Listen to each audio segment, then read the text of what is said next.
हैन र video recording हिमालको वेबसाइटमा राख्छौँ हैन। अनि अहिले चाहिँ नि अब यो हाम्रो अलिकति स्वार्थ पनि छ गाँसिएको यसमा। स्वार्थ भनेको चाहिँ नि अब हिमाल म्यागजिन हामीले अहिले चाहिँ नि पब्लिसलाई पोस्टपोन गरेका छौँ, लामै समयलाई पोस्टपोन गरेका छौँ हैन। अनि अनलाइनमा जाँदैछ, अनलाइनमा चाहिँ नि भिडियो कन्टेन्टहरू पनि हामीले डेभलप गरिरहेको छौँ र जेबीले अलिकति 4-5वटा भिडियो कन्टेन्टमा चाहिँ नि सहयोग गरेको छ, विशेष गरी कोभिडसँग रिलेटेड हैन। भिडियो स्टोरी गर्ने र जुम मिटिङबाट उसले 3टा जुम मिटिङ गरिसकेको छ र 4-5वटा भिडियो स्टोरी गरिसकेको छ हैन, यो कोभिडसँग रिलेटेड नै। तर अरू विषयमा हैन, बच्चा यो शिक्षाको बारेमा हैन, ट्रान्सपोर्टेसनको बारेमा त्यतापट्टि गरेको छ। अहिले चाहिँ नि हामीले मिडियासँग जोडेर 3टा कुरा उठाउन खोजेको हो। बेसिकली कोभिडको कारणले चाहिँ हामी कति खुम्चियौँ, त्यो खुम्चिएको कारणले हाम्रो कभरेजको प्री कोभिडको भन्दा अहिले चाहिँ नि के भयो, के रह्यो र त्यो कभरेज खुम्चिँदाखेरि चाहिँ नि हाम्रो कन्टेन्टहरू चाहिँ नि हामीले सोसाइटीलाई जुन दिन सक्थ्यौँ अथवा दिनुपर्ने हुन्थ्यो, हाम्रो जिम्मेवारी हुन्थ्यो, त्यसमा चाहिँ हामीलाई के चुनौती थप्यो। अनि त्यो 3टा मूल विषयभित्र चाहिँ नि अब कसका रोलहरू के छ कसो छ भन्ने कुरा। किन अहिलेसम्म पनि हामी सबैलाई थाहा छ कि मिडियाको यो खुम्च्याहाटलाई लिएर हामी बाहेक हामी पनि कति सिरियस छौँ भन्ने कुरा चाहिँ यसरी प्रकट रूपमा छलफल भइसकेका छैन हैन। हामी बाहेक अरू एजेन्सीहरू चाहिँ नि त्यति बिघ्न दुःखी भएको अथवा चिन्ता भएको भन्ने देखिँदैन, बरु कता कता हाइसन्चो पनि भएको छ कि भन्ने जस्तो पनि लाग्छ हैन। त्यस कारणले त्यो विषयमा अलिकति खुलेर हामी कुरा गरिदियौँ भनेदेखि चाहिँ नि हामीले आफ्नो कुरा चाहिँ नि अडियन्सलाई चाहिँ हैन दिन सक्छौँ। भलै त्यसको माध्यम एउटा हिमाल खबर होला हैन, त्यसलाई अरूमा तान्दा पनि भयो, त्यो कुनै ठुलो कुरो भएन। त्यसलाई कमन प्रडक्टकै रूपमा लिँदा पनि भयो त्यसलाई चाहिँ हैन। र हामीले आफ्नो कुरा गरिकन अडियन्सलाई थाहा दिने, पब्लिकलाई थाहा दिने, पाठकलाई थाहा दिने भन्ने कुरा हो। अब नयाँ खालको अभ्यास हो, मेरो विचारमा यो अभ्यास ठिकै पनि होला। किन हामी जहाँ चाहिँ नि मोरलेसली हामी सबैजना लिबरल स्पेसमा, लिबरल भ्यालुजमा चाहिँ विश्वास गर्ने व्यक्तिहरू नै छौँ। अनि त्यो हिसाबले अब अहिले भर्खरै सबभन्दा पछिल्लो भनेको 1.5 घन्टा अघि मात्र मैले रायन दाइलाई खबर गरेको, त्यसलाई माफी चाहन्छु। तपाईँ उहाँ ओल्डमातिर हुनुहुन्छ भनेर चाहिँ भन्ने भयो सबै हिसाबले, जेबीसँगै काम गर्ने उसले चाहिँ भनिदिएन कि त्यो चाहिँ नि होइन। सो त्यो भएर हामी डे टु डे कन्टेन्टमा काम गरिरहेको मान्छेहरू पनि यहाँनिर छौँ होइन, भिजिट गरेको। र त्यसलाई अलिकति बाहिर बसेर हेर्ने शिवजी, रायन दाई जस्तो व्यक्तित्व पनि हुनुहुन्छ। र कोभिडकै कारणले चाहिँ नि अब एकजना त अब फेरि उसमा जोइन गरिसक्यो, रामेश्वर गएर हरिबहादुर थापा चाहिँ नि अब कोभिडसँग जोडिएको छ उहाँको अन्नपूर्ण पोस्ट चाहिँ नि छोडेको प्रकरण होइन। त्यस हिसाबले मलाई लाग्छ हामी बेसिकली हामी कहाँ पुग्यौँ र अब संसारभरि नै यो डिबेट त चलिरहेको छ। मिडियामाथि हामी माथि मात्र असर पर्या होइन, संसारभरि नै परेको छ। र कसरी जोगिनुपर्छ, कसरी जोगिने भन्ने बारेमा आफ्ना भनाइहरू पनि राखिरहेका छन् होइन मान्छेहरूले। मलाई लाग्छ सुरुवात चाहिँ नै मैले ओपन फ्लोर नै गर्छु होइन, ओपन फ्लोर नै गर्छु कुनै उसमा चाहिँ हामी कति खुम्चेको भनेरबाट सुरु गरौँ न। कोभिडले हामीलाई कति खुम्च्यायो, हाम्रो स्पेसलाई, मिडियाको चाहिँ स्पेसलाई कति खुम्च्यायो, जसले पनि टिपेर भनिदिनु भएदेखि हुन्छ।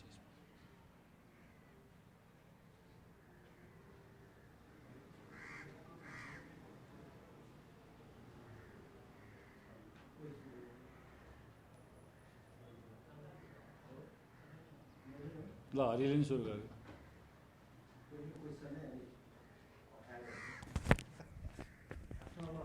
सम्पादकहरूमाथि राखेको प्रश्न हो नि त। सबै मिडिया हाउस आफू कसरी बस्ने भनिसकेपछि सबैले रिपोर्टर जनशक्तिहरू जो खोज्ने मान्छे, न्युज खोज्ने मान्छे, मिडिया हाउसका न्युज रिपोर्टिङ गर्ने। अब त्यसमा फेरि अब यस्तो हुँदो रहेछ, रिपोर्टिङ गर्ने पनि अलिकति राम्रै तलब खाने चाहिँ राम्रो रिपोर्टिङ गर्ने हुँदो रहेछ। अब अहिले टार्गेट राम्रै तलब खानेलाई पहिला सिद्ध्याउनु पर्दछ होइन। त्यसले गर्दा राम्रा रिपोर्टिङ गर्ने पहिला सकिने क्रममा त्यो त रिपोर्टिङ गर्ने मान्छेले खुम्चिए होइन भनौँ न। त्यसले गर्दा अब जो प्रश्न गर्न सक्ने भनेर छन् ती चाहिँ पहिले आउट भए। अब त्यो जाहिर खाने अवस्थामा रहेकाहरू चाहिँ अब त्यहाँ रहिरहने अवस्था। त्यसले गर्दा धेरैतिर चाहिँ पहिलो चाहिँ अब राम्रा पत्रकारहरू नै बाहिरिने क्रममा तिनले खोज्ने कन्टेन्ट त स्वतः नै बाहिरिने भन्ने हो। अनि अर्को चाहिँ मलाई के लाग्छ भने हामी मिडिया मात्रै भनेर बस्दा अब मान्छेले बिस्तारै तिम्रा कुरा मात्रै बढी गर्न थाल्यो, हाम्रा कुरा चाहिँ कहिले खोज्छौ भनेर आम मान्छेले पनि सोध्ने बेला आउनु थाल्यो जस्तो लाग्छ। किनभने अहिले हरेकतिर समस्या, सानो अब एउटा बस चलाउने, एउटा ट्रकको एउटा ओनरसिप आफै लिएर गइरहेका मान्छेहरू अब त्यसले अब भोलिदेखि बैंक किस्ता तिर्न सक्ने अवस्था छैन होइन। त्यस्तै गरी साना व्यवसाय गर्नेहरू एकदम सङ्कटमा परेका छन्, तिनीहरूको चाहिँ अब बिस्तारै चाहिँ पीडा चाहिँ अरूतिर अब डिप्रेसनतिर अथवा फ्रस्ट्रेसनतिर जाने हो कि त्यता पनि हेर्नुपर्छ। अनि मिडियाले अब आफ्नै कुरामा मात्रै आफ्नै सङ्कट मात्रै बोल्नु चाहिँ अब कम गर्दै अरूको सङ्कटमा जे जति छन्, जे जति उपलब्ध छन्, अब जे जस्तो माध्यम छ, माध्यमहरू अब ठुला मिडिया नभए अरू मिडिया र वैकल्पिक मिडियाहरू होला नि, त्यो मिडियालाई पनि प्रयोग गर्नुपर्छ र खुम्चिने वातावरणहरू छ नि। अर्को चाहिँ म धेरै दिनपछि सिंहदरबार अस्ति छिरेको, सिंहदरबार त सुनसान रह्यो, धेरै मान्छे, प्रधानमन्त्री नै आउनुहुन्न, अनि मन्त्रीहरू पनि कता कता जानुहुन्छ। अनि अब यो उसले गर्दाखेरि अब आउनुपर्छ पर्दैन भने थाहा पनि छैन। त्यो त सिंहदरबारभित्र बसेको सबै प्रायः कोठाहरू खाली हुँदो रहेछन्। भनेपछि त्यो काम गर्ने ठाउँ सिंहदरबार पहिला त्यो एकदम ऊ देखेको खचाखच देखेको, सिंहदरबार पनि एकदम त्यो हुँदा अब त्यो निर्णयहरू नै अब कहाँ हुन्छन् भनेर खोज्नुपर्ने अवस्था हो। सरकारका निर्णयहरू किन त्यहाँ कर्मचारी छैनन्, अब बजेट त खर्च भइरहेको छ, त्यो खोज्नुपर्ने ठाउँहरू पनि अब सरकारी थलो सिंहदरबारमै अब पत्रकारहरू कति छिर्छन्, कसरी खोज्छन्, त्यो पनि हेर्नुपर्ने अवस्था। अनि अर्को चाहिँ अब हरेक निर्णयहरू चाहिँ अब बढी चाहिँ क्याबिनेटमा पुर्याउने स्थिति पनि छ। त्यसको हामीले अब किन क्याबिनेटमा पुर्याउँछन्, कस्ता इस्युहरू पुर्याउँछन् र त्यसमा कस्ता खालका अब बिचौलियाहरू हुनु न, कमिसन एजेन्टहरू लागिरहेका हुन्छन्, त्यो पनि नखोतल्ने हो भने धेरै कुराहरू चाहिँ हाम्रो अर्थतन्त्र त्यस्तै बिचौलियाहरूको हातमा पुग्न सक्ने खतराहरू पनि छ। त्यो चाहिँ यो बिचमा अध्ययन गर्ने क्रममा र त्यो अलिकति खाली भएको कारणले गर्दा सिंहदरबारका पूर्व सचिवहरूसँग यसो र अहिलेका सचिवहरूसँग यसो गफ गरौँ भनेको उनीहरू पनि एक किसिमको अप्ठ्यारो स्थितिमा चाहिँ निर्णय नै कहाँ हुन्छ थाहा छैन। अब हामी बेकार पनि टाउको दुखाउने भने उनीहरूले एक किसिमको खुट्टा छोडेको अवस्था छ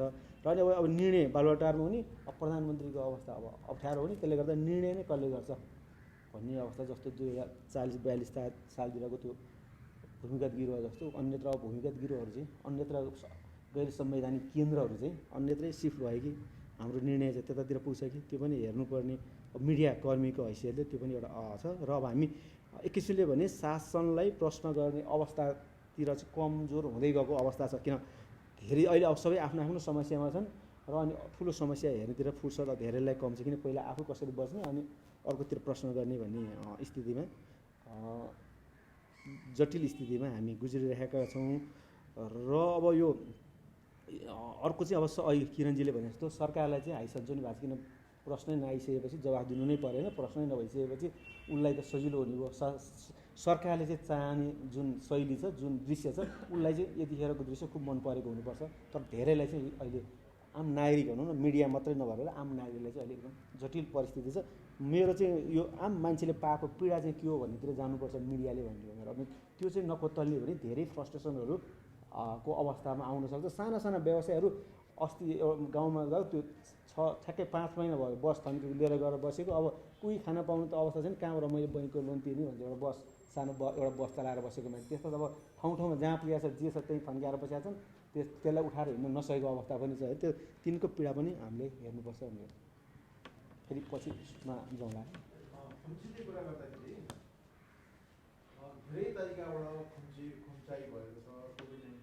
पहिलो कुरो त कोभिड-19लाई कसरी गर्ने भन्ने कुरामा सरकार खुम्चिएर सरकारले गलत टाइममा गलत तरिकाले गलत किसिमको लकडाउन गर्यो भन्ने कुराको पहिलेदेखि आलोचना भन्दै आएको छ। त्यसले गर्दा अर्थतन्त्र नराम्रोसँग खुम्च्यो। अर्थतन्त्र नराम्रोसँग खुम्चिसकेपछि अहिले आएर जुन बेला चाहिँ लकडाउन गर्नुपर्ने अवस्था छ त्यो बेलामा चाहिँ कसैले पनि अब अर्थतन्त्र खुम्चाउने अथवा अब फर्दर खुम्चाउन सक्ने अवस्था कसैको पनि छैन। त्यसले गर्दाखेरि हाम्रो काममा चाहिँ कसरी खुम्च्यौँ हामी भने हामी आर्थिक रूपमा पनि खुम्च्यौँ होइन। र अर्को कुरा चाहिँ नि पार्टिसिपेटरी कुरामा पनि खुम्च्यौँ, किनभने हामीसँग चाहिँ नि हाम्रा जर्नलिस्टहरू हाम्रो अरू कोहीहरू काममा आउनै नसक्ने अवस्था भयो, त्यसरी खुम्च्यौँ।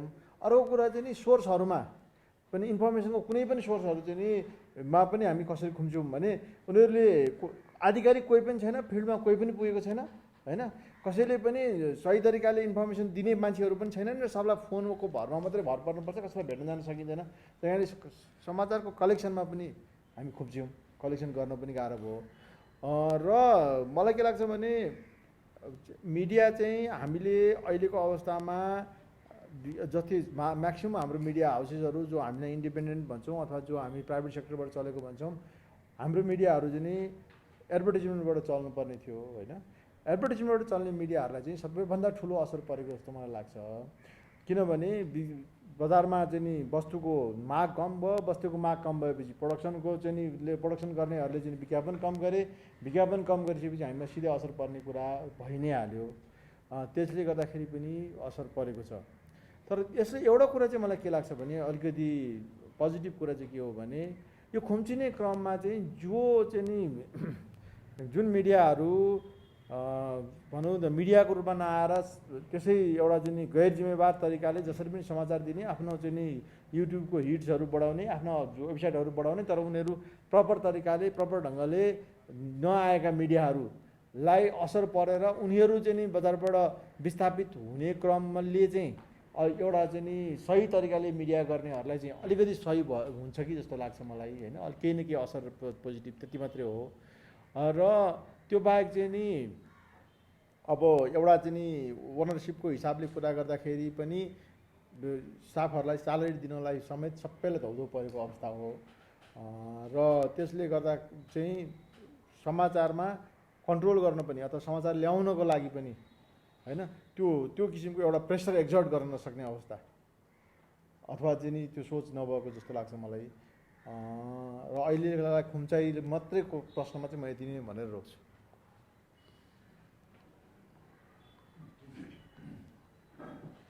मैले यहाँ आउनुभन्दा एकछिन अगाडि पत्रकार महासङ्घमा प्रेस स्वतन्त्रता अनुगमन इकाइ भन्ने एउटा इकाइ छ, त्यसलाई तिनीहरूको इन्फर्मेसन के रहेछ त्यहाँ चाहिँ के रहेछ भन्दाखेरि 700 देखि 1000 पत्रकारहरू बेरोजगार भएका छन् भन्ने पत्रकार महासङ्घको त्यो युनिटको बुझाइ रहेछ। त्यो चाहिँ के रहेछ भन्दा म बेरोजगार भएँ अथवा जसले जब गुमाउनु भएको छ इन्फर्म गर्नुहोस्, निवेदन दिनुहोस्, रेकर्डमा टिपाउनुहोस् भनेर भनिएको छ। तर अब साह्रै धेरै सङ्ख्या नजाने, तर पत्रकार महासङ्घले चाहिँ कतिवटा भनेको थियो भने उहाँहरूले 52वटा सञ्चार प्रतिष्ठान र 14वटा जिल्लामा को चाहिँ अनुभव मतलब त्यो आफैले अध्ययन गरेको आधारमा हामीले यो राखेका छौँ भनेर भनेको थियो। 700 देखि 1000 पत्रकार बेरोजगार भएर छन् र त्यसमा 700वटा पत्रिका चाहिँ बन्द भएका छन् रे। त्यस एउटा दोस्रो चाहिँ अनि 21 जना पत्रकारलाई कोभिडले मतलब सङ्क्रमण भएर छ। यो विवरण मैले जस्ट त्यहाँ एटलिस्ट कसैले यो प्रेस फ्रिडमलाई मोनिटरिङ गरिरहेको छ भने त्यो मोनिटरिङ गर्ने युनिटको इन्फर्मेसन के रहेछ भन्नका लागि भनेको। अब मलाई चाहिँ अर्को लागेको एउटा यो इन्फर्मेसन बाहेक मलाई लागेको कुरा चाहिँ यो सङ्कुचनको कुरा भएको कुरा त्रासको कुरामा सबभन्दा ठुलो चाहिँ मनोवैज्ञानिक रूपमा रिपोर्टरहरूमा चाहिँ एउटा खालको भय छ। भय के हो भन्दाखेरि प्रोफेसन अनि यहाँ मैले गरिरहेको जर्नलिजम, मेरो बाइलाइन, मेरो जब अनि मेरो एउटा आत्मविश्वासपूर्ण एउटा पेसाभित्रको उपस्थिति भने जस्ता चिजहरू चाहिँ धर्म रहेका छन्, एकदमै विचलित छन्। त्यो कन्फिडेन्स छैन एकदम हुन्छ नि। अब यद्यपि पत्रकारिता हाम्रो लामै बहसको विषय हो कि यहाँ चाहिँ यो एउटा आकर्षक जब हो कि होइन, यहाँ चाहिँ को लाग्ने को नलाग्ने, कस्तो आउने कस्तो नआउने भन्ने यो अर्को कुरा होला। तर अहिलेको विषयले चाहिँ के गर्यो भने जो यहाँ क्रियाशील थिए, बलियो गरी काम गरिरहेका थिए अथवा तपाईँ हामी सबैले भन्दा कहीँ न कहीँ ब्रेकिङ स्टोरी, अलिकति अफेन्सिभ स्टोरी, अलिकति कहीँ त्यो आफ्नो बिटमा राम्रो कमान्ड गरिरहेको रिपोर्टर पनि विचलित भएको र हुन्छ नि आफ्नो सम्पादकसँग उसले जे जस्तो चोचोमोचो गरे पनि आपसी सहकर्मी साथीहरूसँग बस्दा एउटा निकै भय र त्रास व्यक्त गरिरहेको फिलिङ छ एउटा मैले आफूले चाहिँ खास गरी मूलधारका धेरै अखबारहरूमा, टेलिभिजनहरूमा र रेडियोहरूमा काम गरिरहने साथीहरू 40-42 जना पत्रकारहरू जो सिआइजीसँग पनि काम गर्नुहुन्छ, उहाँहरूसँगको कुराकानीका आधारमा मलाई लागेको एउटा यो।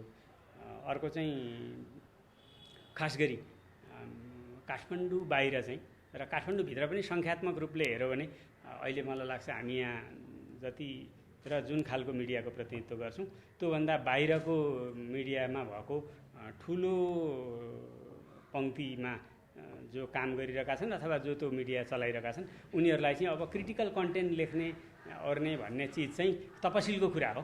अहिले भनेको चाहिँ बाँच्नुपर्छ, जोगिनुपर्छ, हामी कसरी हो सर्भाइभ हुनुपर्छ, पत्रकारिता गर्ने भन्ने कुरा चाहिँ अलिक पछिको कुरा हो। अहिले अडियो टिकियो उभियो भने अनि त्यसपछि गर्ने हो पत्रकारिता चाहिँ। तर अहिले पत्रकारिता गरिरहने भन्ने चिज चाहिँ मतलब अहिलेभन्दा अहिले चाहिँ आफू जोगिने र उभिने कुरा हो भन्ने टाइपको मनोविज्ञान चाहिँ हाबी भएको छ। र खास गरी अझ काठमाडौँ बाहिर भन्ने हो भने त धेरै जसो सञ्चार माध्यमहरू पहिले नै जुन एकदमै धेरै घिटिघिटी छन् काठमाडौँको तुलनामा, तिनीहरू त झन् एकदमै ठुलो सङ्ख्या बन्दैछ। केही निक्लिरहने सङ्ख्याहरू पनि मतलब क्वेसन गर्ने लेभलमा, अघि हामीले भन्यौँ नि क्वेसन गर्ने लेभलको कन्टेन्ट उत्पादन त एकदमै ओह्रालो लागेको अवस्था छ। धन्यवाद। किरणले अर्को राउन्ड फेरि प्रश्न भन्दा म हुन्छु कि हुन्न अहिले पनि याद गरेँ। मेरो सानो जाने पर्ने जरुरी छ। त्यो मलाई शिवजीले भन्नुभएको एउटा चाहिँ साइकोलोजिकलै हो जस्तो लाग्छ। कस्तो भने साइकोलोजी चाहिँ भय त्रासको फरक, तर अर्को हाम्रो हामी नेपालीको छ नि त, कसै त्यहाँ आए पनि कम काम केही भयो भने कम काम त्यसपछि गर्ने भन्ने छ नि त। यो सकिएपछि गर्ने भन्ने चाहिँ हामी आम थेगो आम मनमा एकदम बलियोसँग बसेको जस्तो लाग्छ हामी नेपालीको चाहिँ। अनि कोरोना भएपछि त्यसको यस कारणले भन्दा पनि कोरोना छ नि त, सो अलिकति जाँगारु कुरा होला, अलिकति मनोवैज्ञानिक होला होइन, अलिकति त्यो त्यत्तिकै। अनि एउटा अर्कोबाट देखिएपछि उसले पनि कम छ, उसको पनि कम छ, अनि कलिगको कम भएपछि आफ्नो पनि कम हुन्छ, त्यो होला एउटा। अर्को चाहिँ अभियसली आफ्नो सोर्ससँगको एक्सेसको कुरा पनि त्यही नै छ। किनभने भेट्नै मान्दैन, फोनमा कुरा गर्नु भन्छ। फोनमा कुरा गरेर त उसले भन्नुपर्ने कुरा चाहिँ सोर्सको आफ्नो स्वार्थ होइन, आफ्नो इन्ट्रेस्ट भनेको मैले यो समाचार दिनुपर्छ भन्ने भन्छ उसले, राम्ररी भन्ने भयो। नभएदेखि त फोनमा त सबभन्दा सजिलो छ नि त नभन्नलाई होइन। हेलो सुनिएन भने पनि भयो। हामी नै रिपोर्ट हुँदा पनि फेस टु फेस भएपछि कति तरिकाबाट होइन, त्यहाँबाट नउठेर भनेर कतिवटा कुरा सोधेर दायाँ बायाँ गरेर हामी उसले कतिपय खुस खाएको, कतिपय आजित भएर भनेको वा टार्न नसकेर भनेको हुन्छ नि त। फोनमा चाहिँ एक्सेस अफ इन्फर्मेसन चाहिँ एकदमै च्यालेन्जिङ रहेछ। अनि साथीहरूले त्यो कुरा ल्याउन सक्ने पहिलेको भन्दा अझ क्रिटिकल स्टोरीहरूमा चाहिँ, जेनरल स्टोरीहरूमा चाहिँ त्यत्रो भएन। अलिकति पनि क्रिटिकल स्टोरी चाहिँ फोनमा गर्न एकदमै च्यालेन्जिङ छ।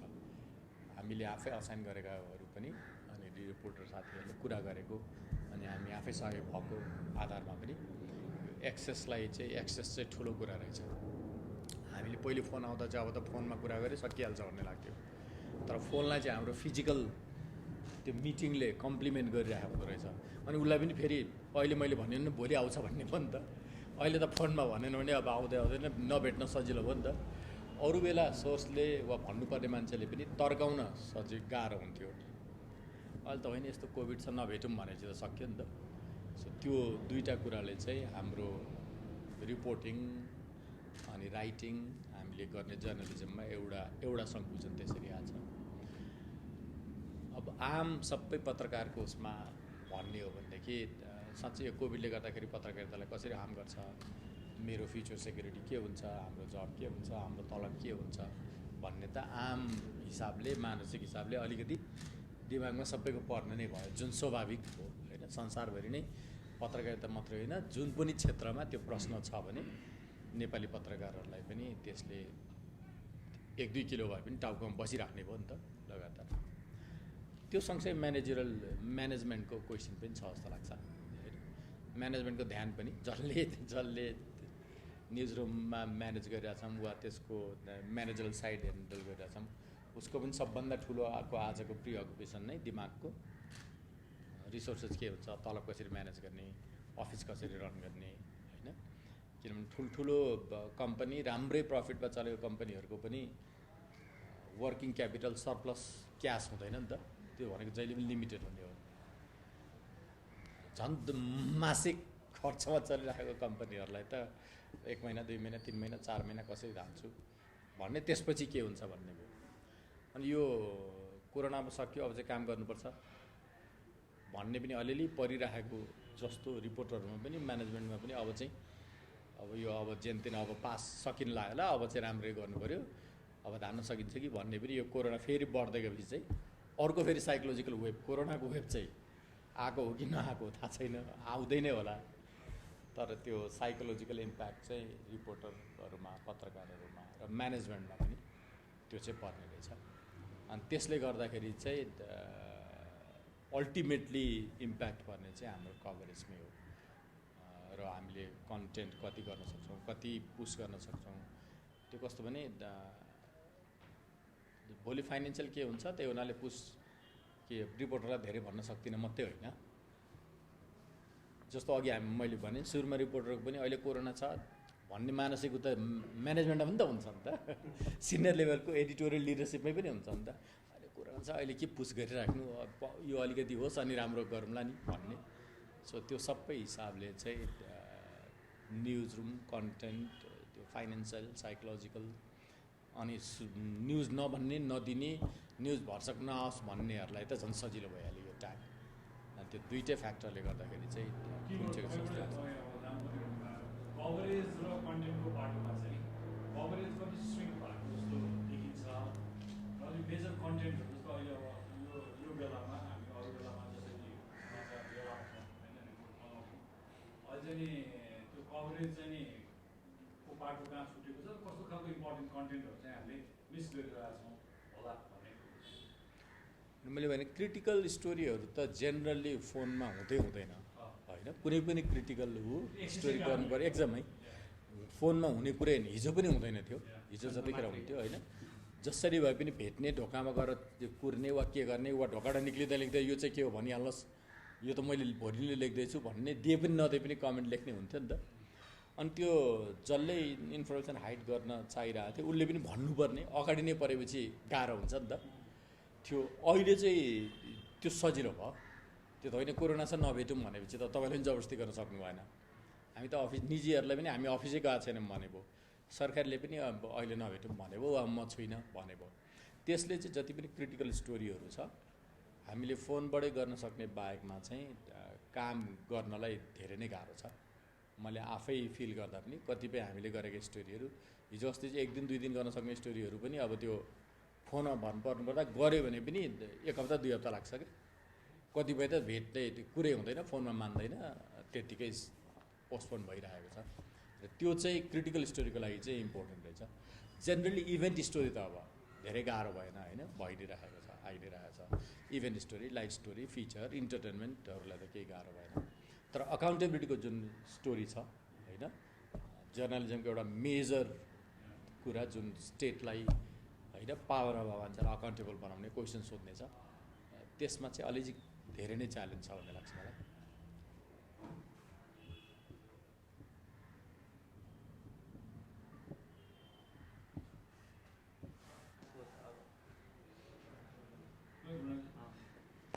अब धेरै कुराहरू आयो। अब वास्तवमा हाम्रो यो अहिलेको अवस्था चाहिँ केही पक्षहरू जस्तो खास गरेर प्रविधिको पक्षले हामीलाई बिस्तारै एउटा हिसाबले सबै मान्छेहरूले सूचना प्रवाह गर्ने जस्तो भएपछि यसै पनि हामीले जस्तो गरिराखेको कामको लागि मान्छेहरूले यो जुन चलिराखेको परम्परागत प्रेस चाहिँ प्रति चाहिँ कम मात्रै ध्यान दिए हुन्छ कि भन्ने जस्तो परिराखेको एउटा सन्दर्भ। अर्को चाहिँ अब सामग्रीहरू यसै फ्रीमा जति पनि सामग्री आइराखेकै छन्, अब प्रेसले चाहिँ फ्रीमा सामग्रीहरू दिइ नै रहने, उसको विज्ञापन पनि नहुने। तर अब यही बेलामा यी कुराहरूले हामीलाई बिस्तारै खुम्च्याउन थालिसकेका थियो। कतिपय मेरा साथीहरू अहिले पनि हामी आज बिहान पनि हामी कुरा गर्दै थियौँ, यो मेरो जुन साथीहरू बाहिर भएको जर्नलिस्ट साथीहरू, कतिजना त उनीहरू यो पेसै छोडेर हिँडिसके, उनीहरू कतिजना त अब कानुनमा लागेछन्, कोही वकिल भए। त्यो भएर उनीहरू त ल राम्रो समयमा हामी उम्किएछौँ, यो चाहिँ एउटा गलत समय रहेछ भन्ने त्यो खालको एउटा भएको बेलामा त्यसलाई चाहिँ अझ बढी यो अहिलेको यो कोरोनाले चाहिँ प्रभाव पार्यो, अथवा त्यसले सबभन्दा धेरै चाहिँ असर पारेको अवस्था हो यो। र यो बिचमा त हामीले काम गर्ने बेलामा जति पनि मैले देखेँ सबभन्दा कन्टेन्ट उत्पादन गर्नलाई हामीलाई मानसिक रूपमा पर्ने प्रभाव चाहिँ सबभन्दा ठुलो कुरो भयो। मान्छेहरूलाई सम्झाउनु पर्ने कुरा, यो यति आज यति भए पनि यसो गरिदेऊ न भन्नुपर्ने कुरा। अब घरबाटै काम गर्ने बेलामा सबैजना घरमा गयो, तर फेरि घरबाट अफिस बोलाउने बेलामा पनि त्यत्तिकै समस्या होइन। त्यो लगायतको अब एकातिर विज्ञापनको बजार खुम्चिएको, व्यवस्थापकीय हिसाबले सञ्चार माध्यमहरूले आफूले खर्च गर्न नसक्ने अवस्था, अर्कोतिर भनेको जस्तो सामग्रीहरू उत्पादन गर्न नसक्ने अवस्था। यो दुईटा बिचको एउटा सन्तुलन कायम गर्न नसकेको अवस्था पनि हो। र कतिपय बेलामा अघि ठ्याक्क अमितजीले भन्नुभयो, कहिलेकाहीँ चाहिँ हाम्रो जाँगरलाई पनि यो कुराहरू चाहिँ त्यसलाई पनि हामीले चाहिँ ध्यानमा दिनुपर्छ जस्तो लाग्छ कि केही कुराहरू चाहिँ जाँगर पनि त्यससँग जोडिँदो रहेछ। अब पत्रकारिता भनेको सबभन्दा समस्या परेका बेलामा नै गर्ने हो, जुन बेलामा बाढी पहिरो समस्या आदि इत्यादि हुन्छ। अनि त्यसमाथि पनि यो विषय भनेको त झनै प्रेसले हेर्नुपर्ने, त्यसमाथि पनि विज्ञान प्रविधि अनुसन्धान कहाँ के भइरहेको छ त्यसमा बढ्ता ध्यान दिनुपर्ने, झन् बढी पढ्नुपर्ने, झन् बुझ्नुपर्ने, झन् बढी विशेषज्ञलाई भेट्नुपर्ने बेला हो। यही बेलामा पत्रकारहरूले फ्री मुभमेन्ट पनि गर्न पाएनन्, स्रोत साधनको पनि अभाव भयो। र सँगसँगै माध्यमहरूले, सम्बन्धित माध्यमहरूले पत्रकारहरूलाई कसरी परिचालन गर्न सकिन्छ भन्ने कुरा, अब किनभने यस्तो खालको अनुभव पनि नभएको कुरा हो नि त। कहिले हामीले यस्तो भोगे होइन, भुइँचालोको बेलामा एनकेन हामीले हिसाबले काम गरियो। तर यो खालको परिस्थिति जब कि अब मजाले फ्रीली हिँड्न पनि नपाइने, मुख थुनेर हिँड्नुपर्ने सारा यस्तो खालको एउटा अवस्था छ। त्यसले चाहिँ हाम्रो यो अब सर्वजन हितायका लागि काम गर्ने भनेर जुन पत्रकारिताले भन्थ्यो, त्यो बेलामा चाहिँ झन् उल्टै फेरि त्यो न्युज रुमलाई कसरी इन्ट्याक्ट राख्ने, पत्रकार साथीहरूलाई कसरी सँगै लिएर हिँड्ने भन्ने जस्ता अरू समस्याहरूले गर्दा चाहिँ अझ कामलाई चाहिँ त्यसले खुम्च्याउँदो रहेछ। हामीले भने जसरी काम गर्न सकिँदो रहेछ। पहिला पनि हामीले सङ्कटका अवस्थाहरू त पार गरेका हुँ नि त। जस्तो 62-63कै बेलामा पनि हामीले न्युज रुममा काम गर्ने बेलामा यस्तो खालको समस्या भोग्नु परेन, जबकि पत्रकारहरूलाई रिटेन्सन गर्ने कुराहरूदेखि लिएर अरू कुराहरूका ती समस्या थिएनन् त्यो बेलामा। तर आजको दिनमा ती खालका समस्याहरू आए र हाम्रो मिडियाको बजारलाई अथवा हाम्रो मिडियाको महत्त्वलाई यसले घटाएको छ। तर सँगसँगै के हो भनेदेखि यो त अहिले जति पनि फेरि यो कोरोनाको बारेमा जति पनि समाचार आएको छ, जति पनि विचारहरू व्यक्त भएका छन्, ती चाहिँ फेरि धेरै भ्रमपूर्ण कुरा नभएर विज्ञानसम्मत कुरा, स्वास्थ्यको अनुसन्धानसँग सम्बन्धित कुराहरू नै आएका छन्, जसले गर्दाखेरि फेरि यसलाई समस्या समाधानतर्फ जानका लागि पनि फेरि मान्छेलाई प्रोत्साहित पनि गरेको छ, जानकार पनि भएका छन् मान्छेहरू। यो विषय अगाडि आएको पनि छ। तर हाम्रो पेसालाई चाहिँ दिनानुदिन सङ्कटतिरै धकेल्दै लगेको छ। र त्यसको कारण चाहिँ यो मात्रै होइन, यो पेन्डेमिक मात्रै होइन, यसको पछाडि मिडिया चाहिँ धेरै स्वतन्त्र मिडिया भइराख्दाखेरि समस्यामा परेका राज्यका जुन चरित्रहरू छन् तिनीहरूलाई पनि यो चाहिँ सजिलो भएको छ। यसले पनि यो चाहिँ मिडिया चाहिँ अगाडि नबढोस्, किनभने यही बेलामा चाहिँ समस्यामा परिहाल्यो, यो चल्न सकेन भनेदेखि त आइसन्चो भयो। भोलि क्वेसन गर्न सक्ने राम्रो मान्छेहरू भएनन् भने त्यसले आइसन्चो भयो। अनि खोज्ने खालको राम्रो पत्रकारहरू यसबाट विस्थापित भएर सामान्य भर्खरको सिकारु मान्छेहरू मात्रै भयो भनेदेखि त त्यसलाई राम्ररी खोजी गर्न सक्दैन। त्यो हिसाबको पनि समस्या हो। त्यसैले अहिलेको समस्या भनेको राम्रो पत्रकारिताको ह्यान्ड्सहरूलाई चाहिँ हामीले जोगाएर कसरी हाम्रो अनुभवी मान्छेहरूलाई जोगाउने, कसरी राम्रो पत्रकारितातर्फ उन्मुख गराउने भन्ने नै हो।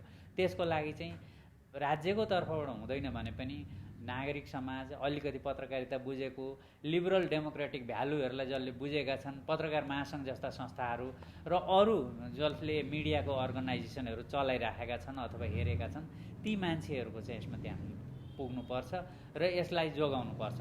यसलाई जोगाइएन भने अन्ततोगत्व फेरि हाम्रो डेमोक्रेसीलाई नै फेरि घात गर्ने हो। अहिले त ठिकै छ, हामी मान्छेहरू विस्थापित हौँला जाउँला, तर के हो भने आम मान्छेको जान्न पाउने जुन अधिकार हो, आम मान्छेले जुन जान्नुपर्ने कुरा हो, त्यो उनीहरूको यसबाट असर पर्छ र अन्ततोगत्व त्यसले डेमोक्रेसीलाई नै हानि गर्छ र सही सूचनाको ठाउँमा गलत सूचनाले चाहिँ ठाउँ लिन्छ। त्यसले गर्दाखेरि पनि हामीले यो अहिले त निसन्देह यो पत्रकारितालाई यसले खुम्च्याएको छ। यो खुम्च्याउने विभिन्न तत्त्व छन्, त्यसमाथि पनि यो पेन्डेमिकले चाहिँ सबैभन्दा बढी यसले प्रोत्साहित गरेको छ भन्ने मलाई लाग्छ। के थपिनुहुन्छ यसमा यो कन्टेन्ट र कभरेज चाहिँ कसरी स्ट्रिम भएकोदेखि बाहिरबाट हेर्दाखेरि जुन हामीले हिजोको दिनमा गर्दै आएको थियो नेपालको कोभिडको कारणले चाहिँ यो पाटोमा मिडिया हुन नसकिरहेको अथवा त्यो मिसिङ कन्टेन्टहरू। धन्यवाद।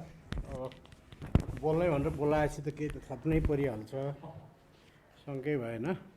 त्यसमा चाहिँ अलि थप पनि थियो। बिहानै जेबीसँगलाई भेटे बित्तिकै म अलि पड्केकै स्वरमा बोलिरहेको थिएँ, किनभने बिहान जुन किसिमको अस्तिदेखि अलि लामो समय म करिब 2.5 हप्ता जति गाउँतिर बसेँ। अनि त्यहाँबाट हेर्दाखेरिका जो इस्युजहरू देख्दै थिएँ, अनि यहाँ आएपछि जो जोडियो फेरि यहाँका कुराहरू, जुन किसिमका फोनहरू म कुरा गरिरहेको थिएँ, जेबी भएन हामीले गरेका काम भनेर म बिहान जेबीसँगै केही गरौँ भनेर 1-2टा इस्युजहरू मैले फोन पनि गरेँ, अरू मित्रहरूलाई पनि फोन गरेँ। म यहाँ पनि यहाँ आउनुभन्दा अगाडि म कनकजीसँग त्यो बिहानै सेट भएको कुरामा म त्यही विषयमा कुरा गरिराखेको थिएँ। र कुरा कहाँबाट सुरु गर्छु भनेदेखि त्यहाँ जानुभन्दा अगाडि मैले अमितले भनेको एउटा पोइन्टबाट म थपेर कुरा गर्न चाहन्छु। यो स्रोत फोनका भरमा सूचना लिनुपर्ने र त्यसबाट त्यसको सीमितता, फोनमा कुरा गरेर पाउने सूचनाको सीमितताको बारेमा चाहिँ मैले एउटा प्रसङ्ग सम्झेँ, त्यही भएर त्यहीँबाट जोड्न खोजेको। म शीतल निवासमा हुँदाखेरि पत्रकारलाई सूचना दिने ठाउँमा थिएँ म, त्यहाँ चाहिँ लिने होइन। अनि साथीहरू फोन गर्थे त कहीँ विषयहरू मिडियामा आयो हुन्थ्यो भन्ने लाग्थ्यो मलाई, तर फोनमा यस र नोमा त भन्न मिल्दैन। मैले धेरैलाई त भनिनँ, यदि गुणराजजीलाई भने मैले, गुणराजजीलाई चाहिँ नि अब यो फोनमै जम्मै कुरा सिद्ध्याउने, आउनुहोस् न तपाईँहरू कुरा गर्नु, म बताइदिन्छु, स्टोरी कसरी बनाउनुपर्छ तपाईँहरू बताउनुहोस् भने चाहिँ उजिर र गुणराजी सायद हामी यही एलमाया केन्द्रैतिरको यहीँ उसमै काहीँ भेटेर, त्यो महत्त्वपूर्ण विषय थियो, राजनीतिक प्रसङ्ग चलिरहेको बेलाको थियो, उहाँहरूले स्टोरी लेख्नुभयो। त्यहाँ म काहीँ पनि थिइनँ, स्टोरी उहाँहरूले लेख्नुभयो, त्यो पाटो भयो। खालि भन्न यति मात्रै खोज्यो कि सूचना पाउनेलाई, सूचना लिनेलाई मात्रै समस्या होइन, सूचना दिनेलाई पनि। किन ऊ पनि त आश्वस्त हुन चाहन्छ नि, म ठिक किसिमले मलाई उसले बुझ्न सकोस्, ठिक किसिमले कम्युनिकेट गर्न सकौँ आफू, र अन्यथा नहोस् त हाम्रा कयौँ सूचनादाताहरू हुन सक्छन् तर अब ठिक किसिमले जान सकिरहेको छैन, दिन सकेका छैनन्। र त्यस्तै फोन मैले जोड्न खोजेको चाहिँ त्यही होइन। जस्तो म अलि बढी आजभोलि चाहिँ बढी पाउने मैले शिक्षा क्षेत्रको, अनि शिक्षा यस्तो भएछ, खोइ सांसदले फोन गर्नुभयो, राष्ट्रिय सभाको सांसदले फोन गर्नुभयो, होइन यस्तो यस्तो ऐनहरू आइराखेको छ, ड्राफ्टहरू छ, खोइ उहाँहरू कोही पनि यसमा त कोही आवाज उठाउँदैन, कोही केही पनि गर्दैन। तपाईँहरू त यसो कहिलेकाहीँ इन्टरेक्सनहरू यसको केही गर्नुहुन्थ्यो खोइ भनेर शिक्षाविदहरू बोल्नुहुन्छ। शिक्षाको कर्मचारीहरूले फोन गरेर अहिले शिक्षाबाट बाहिर गएको यो प्रादेशिक सरकारमा पोस्टिङ भएर गएको मान्छेले, सर त्यहाँ त यस्तो भएको छ अरे, यो त अचम्म सुन्यो, यो खोइ काहीँ पनि आउँदैन। र त्यो पाटो मात्रै होइन, म भैँसेपाटी बस्छु, सार्वजनिक बस चढ्छु, कतिसँग छ, उनीहरूले पनि होइन यो प्रेसको खोजी गरेको पाउँछु कि म चाहिँ। भने हामीले नचाहिने कामै गरे हौँ त यो बस चलाएर, उनीहरूलाई त्यो फिलिङ भइरहेको छ। मेरो एकजना भाइ एउटा प्राइभेट स्कुलमा काम गर्छ, ओन गर्दैन कि त्यहाँ म्यानेजमेन्टको, ऊ मलाई प्रश्न उसको के थियो भने, होइन यो प्राइभेट स्कुल खोल्नु भने त अपराधै गरे जस्तो, बरु भट्टी चलायो कसैले केही नभन्ने, प्राइभेट स्कुल खोल्नु भनेको त अपराधै क्राइमै गरे जस्तो होइन।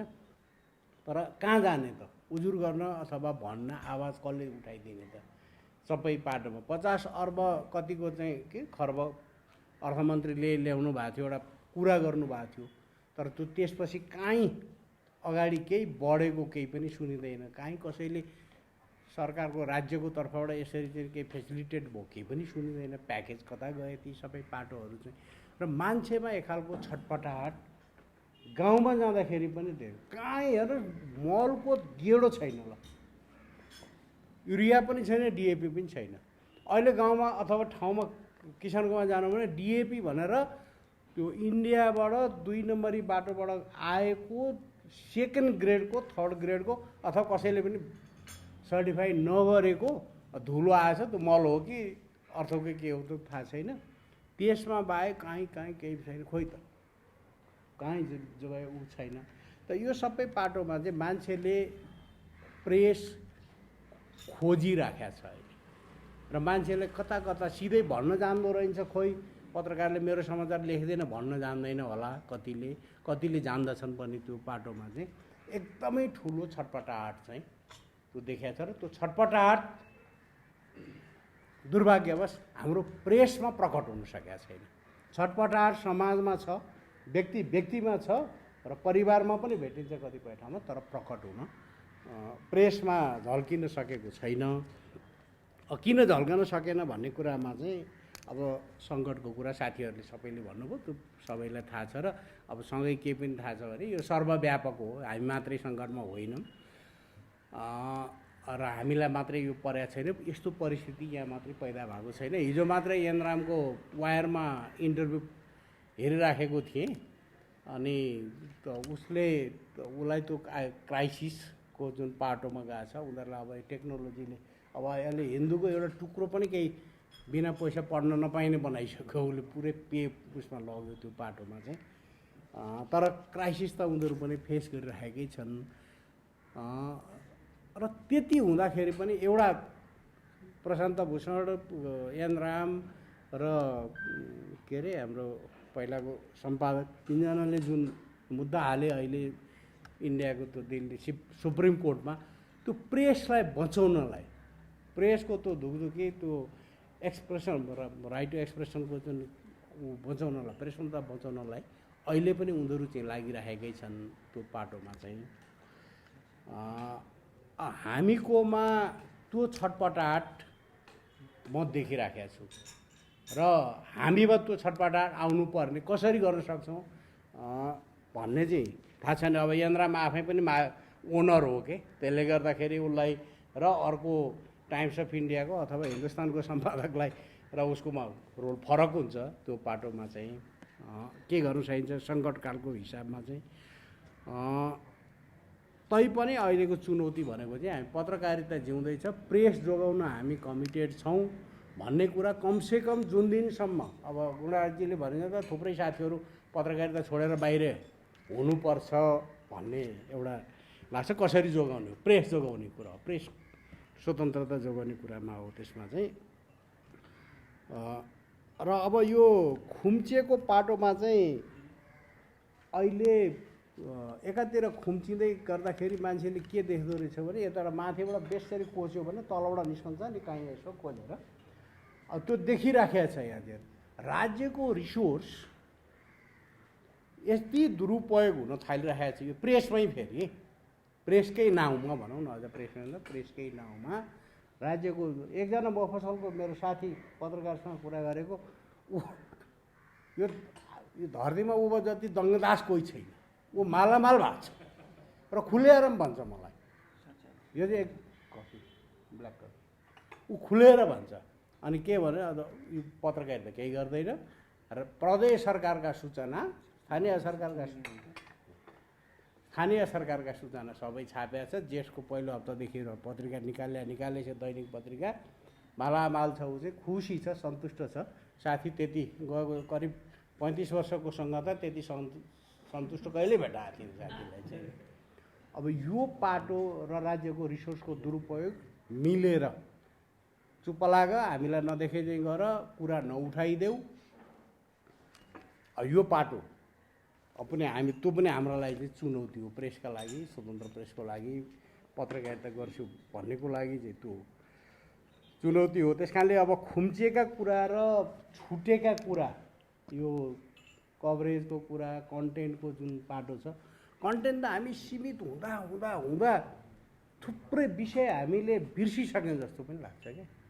धेरै विषय त हामीले यसो अलिअलि हो कि जस्तो गरेर, नत्र धेरै कुराहरू जस्तो बिहान पाना अखबारको डेली अखबारकै पाना पल्टायो भनेदेखि पनि राम्रो। कति महिनादेखि त एउटै कन्टेन्ट कति लामा लेख्न सके फेरि आजकल चाहिँ फेरि साथीहरूले पेज भरिभरिको लेख्छन् त जम्मै चाहिँ कति लामा लेख्न सकेका हुन् होइन। कुरा त उही एउटै छ। त्यस कारण नयाँ विषयमा छैन, विविधतामा पटक्कै छैन र हिजो हामीले उठाएका विषयहरूमा पनि हामीले धेरै विषयहरू छोडिराखेका छौँ त्यो पाटोमा, राज्यकै पाटोमा। अब किन छोड्यौँ, अब सवाल त्यही हो। कारण के हो भने अघि धेरै साथीहरूले भनिसक्नु भएको छ, क्यापेबल रिपोर्टरहरू क्रमशः छेउ लागिरहेका छन्। अब उही इकोनोमिक्स पढ्दैखेरिदेखिको त्यो त्यही थ्योरी काम लाग्छ क्या। उयो ब्याड कोइनले चाहिँ गुड कोइनलाई मार्केटबाट आउट गर्दै जस्तो हो।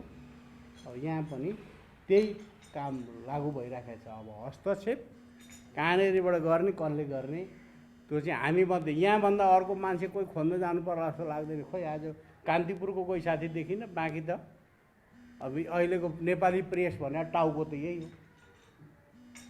धन्यवाद, पछि कुरा गर्छु अरू चाहिँ। मैले माफ मागेँ है, मेरो 4 बजे जेपी भएको ल हस् हस् हस्। मैले भन्ने कुरै के छ, किनभनेदेखि अब त्यो नेपालको रेडियोमा पत्रकारिता भनेको जम्मा जम्मी 15% रेडियोले मात्रै गरिरहेको छ। अहिले एभरेजमा 700 रेडियो छन् भन्ने मान्यो भनेदेखि 100 देखि 110 वटा रेडियोमा न्युजहरूको स्टाफ होला, अरूमा न्युज स्टाफै छैन।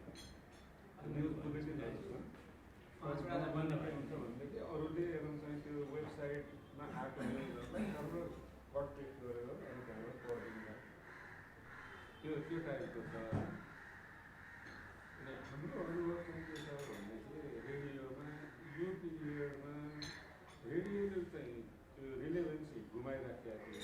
कोभिड सुरु हुनुभन्दा अगाडि अहिले चाहिँ श्रोता एकदम बढेर हाम्रो आफ्नो अनुभव सर्वेले पनि त्यो देखा। शेरकाफले बिचमा 2-3टा सर्वे गरेको कोभिड सुरु भएपछि कोभिडको कन्टेन्ट मान्छेले कहाँबाट पाइराखेका छन् भनेर त्यो सोर्स आइडेन्टिफाई गर्नका लागि गरेकोमा रेडियो नम्बर 1मा देखियो होइन। त्यस पछाडि नेपाल टेलिकम अथवा चाहिँ उसको यो रिङटोनमा आउँछ नि, कोरोना आइराखेको छ यसरी डिस्टेन्स गर्नुहोस् भनेर रिङटोनमा आएको दोस्रो उसमा देखियो। थर्डमा टेलिभिजन देखियो। फोर्थमा चाहिँ अनलाइनहरू देखियो कि मैले एकदम एक्चुअल तलमाथि परिया हुनसक्छ तर नम्बर अफ उसमा हिसाबले। अनि त्यही हिसाबले तर अब कन्टेन्टको हिसाबले भन्ने हो भनेदेखि अघि प्रतीकजीले भने जस्तै गरेर अरू साथीहरूले भने जस्तै गरेर 2-3 खालको समस्याहरू आए। एउटा रेडियोमा त्यो आफै प्रेजेन्स भएर स्टुडियोमा मान्छे प्रेजेन्ट हुनु र नहुनुले ठुलो फरक पार्छ, टेक्निकल क्वालिटीमा पनि प्रेजेन्टेसनमा पनि। हामीहरूले आफैले के गर्यौँ भनेदेखि झन्डै 40-42 दिनसम्म चाहिँ हामी स्टुडियोमा कोही पनि गएनौँ। 3 जना टेक्निसियनहरूको भरमा मात्रै छोडिदिउँ हामीहरूले। उनीहरू चाहिँ पालै एकजना आउने, भोलिसम्म ऊ बस्ने, 2 दिन ऊ बस्ने, अनि अर्को दिन एकजना आउने, अनि त्यस पछाडि उसले चाहिँ ट्रान्समिटर अन गर्नु पऱ्यो, इक्विपमेन्टहरू अन गर्नु पऱ्यो। अनि अरू सबैले आफ्नो आफ्नो कम्प्युटरलाई चाहिँ डिजिटल वर्क स्टेसन बनाएर साथीहरूले काम गरे। इन्टरनेट भएका साथीहरूले र अलिकति राम्रो गर्नेहरूले ऊ गरे होइन। त्यस पछाडि अब जस्तो 10 मिनटको नेसनल लोकल बुलेटिनहरू चाहिँ हामीहरूले छोटो लोकल बुलेटिनहरू चाहिँ 15 मिनट अगाडि रेकर्ड गरेर ब्रोडकास्ट गर्ने बेलामा स्टेसनमा पठाइदिने होइन, MP3 फाइलमा कम्प्रेस गरेर। तर बिहान र बेलुकाको करेन्ट अफेयर्स सो चाहिँ टेलिफोनबाट भए पनि लाइभ नै गर्ने प्र्याक्टिस गऱ्यौँ। त्यो लाइभमा पनि समस्या के भइदियो भने एकजना मात्रै मान्छेको घर ल्यान्डलाइन भयो, ल्यान्डलाइन बिना त्यो सम्भव छैन। स्टुडियोको माइक्रोफोनहरू लगेर इक्विपमेन्टहरू सेट गर्न चाहिँ धेरै कोसिस गरियो, सकिएन। त्यो इक्विपमेन्टहरू टेक्नोलोजीको पनि लिमिटेसन रहेछ। अनि एक दिन न्युज पढ्दा मान्छे नै बिरामी पऱ्यो। हाम्रो मिलनजीको त्यो खुब ट्विटमा आयो पनि। तर यो बिचमा हामीहरूलाई चाहिँ अब रेभेन्यूको हिसाबले एकदम ठुलो असर परेको भनेको हाम्रो वैशाखमा मात्रै, वैशाख र जेठमा हो। असारमा यो सबै कुरा खुल्ने बित्तिकै त्यति धेरै ठुलो समस्या परेन। त्यस पछाडि हामीहरूले चाहिँ यो कोभिडलाई नै रेस्पोन्स गर्ने गरेर एउटा सानो इनिसिएसन गऱ्यौँ।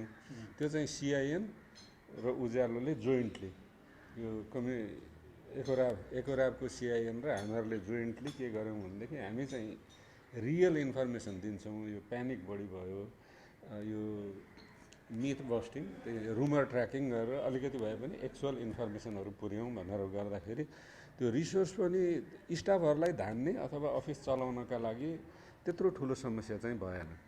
हाम्रो बारेमा न्युज चाहिँ आयो, तर एक्चुअलमा हामी कहाँ समस्या थिएन। पत्रकार महासङ्घको साथीहरू आउनुभयो, जो साथीहरूले एकदम चाहिँ त्यो लकडाउनका बेला साइकोलोजिकल्ली अघि कुरा गर्नुभयो होइन। केही साथीहरूलाई छुट्टी जस्तो पनि फिल भयो कि घरमा बसिराखेको छ, कसैले एकदम चाहिँ होइन मैले भ्या छैन, घरि कथा उ गरिराखेको छ। त्यो एक खालको रमाइलो पनि भएछ घरमा बस्दाखेरि। त्यो कारणले मात्रै हामी कहाँ सामान्य समस्या आयो, नभएदेखि त्यस्तो छैन। अनि मलाई के लाग्यो अहिले भनेदेखि अहिले अरूतिरका रेडियोहरूलाई पनि उ गर्छु, जहाँ न्युज रुम भएको रेडियो स्टेसन छ त्यहाँ चलिराखेको छ, थोरै मान्छेको बलमा चलिरहेको छ, कन्टेन्ट खुम्चेको छ, त्यसमा कुनै हुने छैन। त्यो रेडियोको सञ्चारहरू चाहिँ त्यो क्रस चेक गर्ने मेकानिजम पहिलेदेखि नै कमजोरै थियो, किनभने मान्छे थोरै हुन्थे। एउटा न्युज आयो भेरिफाई गर्ने उ गर्ने भन्दा पनि त्यो घान हाल्ने कि 12 बजे न्युज हाल्नु हतार भइहाल्यो गरिदिइहालौँ भन्ने त्यो सिङ्गल सोर्सको न्युजहरूले डोमिनेट गर्थ्यो। यो टाइममा सिङ्गल सोर्सको न्युजहरू झन् धेरै डोमिनेटिङ भएर आयो। एउटा ठुलो समस्या हामीहरूले। दोस्रो भनेको रिपोर्टिङ जानका लागि फिल्डमा इन्टरभ्यू गर्नका लागि एकदम ठुलो गाह्रो। म आफैले एउटा चाहिँ कोरोना क्याप्सुल भनेर एक दिन अल्टरनेट गरेर 5 मिनटको चलाउन थालेँ होइन। त्यो काया कैरन र सिआइएनमा बजाउने गरेर जम्मी 52वटा गर्दाखेरि 2 जना मान्छेलाई मात्रै मैले स्टुडियोमा ल्याउन सकेँ कि त्यो चाहिँ एकजना डाक्टर, मेडिकल डाक्टर, ऊ पनि क्रिटिकल केयरको डाक्टर र एनेस्थेसिस्ट। त्यो भएकाले मलाई केही हुँदैन तपाईँको स्टुडियोमा आउँछु भनेर एकदम इजी हिसाबमा ऊ आए। अर्को भनेको एकदम चाहिँ यो के अरे मेन्टल हेल्थको यो क्लिनिकल स्टाफ, जसले चाहिँ त्यो मेन्टल समस्या भएका मान्छेहरूलाई एक्सर्साइजहरू गराएर उनीहरू चाहिँ हिँडिराख्दा रहेछन्। त्यसले गर्दा उनीहरू 2 जना बाहेक अरू सबैलाई टेलिफोनमा गर्नु पर्यो। टेलिफोनमा पनि अर्को ठुलो समस्या चाहिँ के भने त्यो टेक्निकल क्वालिटी नै हुँदैन। कसैले ल्यान्डलाइन बोक्दैनन्। टेलिफोनमा ऊ हिँड्दै कुरा गरिराखेको हुन्छ अथवा एक ठाउँ बसिया हुन्छ, बोल्दै कुरो बिग्रिन्छ। यी सबै लिमिटेसनहरू चाहिँ टेक्निकल लिमिटेसन, त्यस पछाडि कन्टेन्टको लिमिटेसन, सोर्समा पुग्ने समस्या, यी सबै समस्याहरू रेडियोमा पनि भोगिया छ। त मैले थाहा पाएछु भने बाहिरका रेडियो स्टेसनहरू पनि जहाँ न्युज रुम छ, न्युज रुमहरू स्मुथ हिसाबले नै चलिराखेका छन् र सबै साथीहरू गरिरहेका छन्। अब स्यालेरी उसको के छ त्यति धेरै छैन, तर मैले थाहा पाएसम्म प्राय जसो न्युज रुम भएका रेडियो स्टेसनहरूले चाहिँ त्यही 100वटा जति होलान् एभरेजमा। तिनीहरूमा चाहिँ त्यस्तो ठुलो प्रब्लम छैन। जेठसम्मको तलब दिएछन्, असारको के गरे त्यो चाहिँ भन्न सकिने छैन। अरुणजी के छ कभरेज र कन्टेन्टमा चाहिँ नि सबभन्दा धेरै न्युज कभरेज गर्ने तपाईँहरू हुँदैन। एनालाइसिस गर्नु त मलाई धेरै नआउला होइन। तर हामी यो कोरोनामा जाँदाखेरि चाहिँ 2टा कन्डिसन थियो। एउटा सरकारसँगै हामी एकदम सङ्घर्ष गर्नु परिरहेको थियो। यो न्युज पनि नदिने, पत्रकार भनेका एकदमै अब यो आमालाई नै तँ भन्ने खालका हुन्छन् भनेर एकदम गरिरहेको बेला थियो। मिडिया काउन्सिल विधेयक आइरहेको, महासङ्घ आन्दोलन गरिरहेको, यही बेलामा कोरोना आयो। तर यसमा चाहिँ पहिलो फेजमा चाहिँ हामी काम कसरी गर्ने भन्नेमै अल्मल्यौँ। जस्तो कहिले अफिसमा 5 जना बसौँ, अरू घरमा बसौँ भन्यौँ, कहिले घरमा सबै बसौँ भन्यौँ, अनि कहिले चाहिँ हामीले फेरि साइडमा एउटा रेस्टुरेन्ट थियो त्यहाँ लगेर केही साथीहरूलाई त्यहाँ राख्यौँ। अनि कहिले एउटा तल माथि र तल बन्द गऱ्यौँ भन्यौँ, कहिले अफिस क्वारेन्टाइन चलाउँ भन्यौँ। अनेक तरिकाका ट्रायलहरू गऱ्यौँ। त्यो ट्रायल गर्दाखेरि चाहिँ धेरै कुराहरूमा हामी एकदमै अल्मलिने, अब स्टोरीहरू गर्न नसक्ने त भइ नै हाल्यो। एकदमै त्यो खालको तनाव भयो। मलाई लाग्छ कोरोनाको पहिलो यो इनिङमा चाहिँ हामी सबै मिडियाले त्यो भोग्यौँ होला र त्यसले गर्दाखेरि कन्टेन्टमा भिजिटर चाहिँ एकदम बढेको थियो, ऐतिहासिक थियो। अनलाइनमा पनि भिजिटरहरूको सङ्ख्या चाहिँ जुनसुकै समाचारमा पनि ऐतिहासिक थियो। अनि पछाडि कोरोनाकै विषयमा मात्रै समाचार आउनु थालेपछि चाहिँ मान्छेलाई मोनोटोनस भएछ। जतिखेर पनि कोरोना कोरोना कोरोना नै छ, माथिदेखि तलसम्म बिजनेसमा यस्तो भयो, चलचित्र त्यो मनोरञ्जन समाचारमा धरि कोरोनालाई कसरी हेर्छन् फल्नाले भन्ने टाइपको भएपछि मान्छेलाई एकदम मोनोटोनस भएपछि अरू चिज खोजे जस्तो फिलिङ गऱ्यौँ हामीले, कोरोनाभन्दा भिन्नै कुनै त्यस्तो भनेर। अनि त्यतातिर पनि लाग्न खोज्यौँ, यो साह्रै मोनोटोनस नबनाउँ भनेर। त्यसो गर्दाखेरि चाहिँ अब गर्नै नसकिने, अब अघि भनेकै समस्याहरू आए र त्यो फर्स्ट फेजमा हामीले भोगेको चाहिँ आर्थिक समस्या पनि हो, म्यानेजमेन्ट एकदम आत्तिने। अब अनलाइन खबरकै म्यानेजमेन्ट पनि अब हिमालमै पनि आएको थियो स्टोरी होइन, असारदेखि चाहिँ केही करारहरू चाहिँ फेरि नगर्ने कि भन्ने खालको पनि आएको थियो हाम्रो म्यानेजमेन्टबाट। अनि एकदम बढी आत्तिएको देखिएपछि अब कसलाई बिदा गर्ने कि कटौती गर्ने कि के गर्ने कि भन्ने खालको कुराहरूमा एकदम अलमल्लिएर अब त्यसमा सम्पादकहरूले अलिक बढी सङ्घर्ष नगरेको होइन, दलाल भएको यस्ता खालका आरोपहरू बिचमा खेप्नु पऱ्यो ट्विटरमा। विशेष गरी त्यो जो मिडियालाई एट्याक गर्थ्यो अब त्यसैको नै नियोजित देखिन्थ्यो त्यो चाहिँ।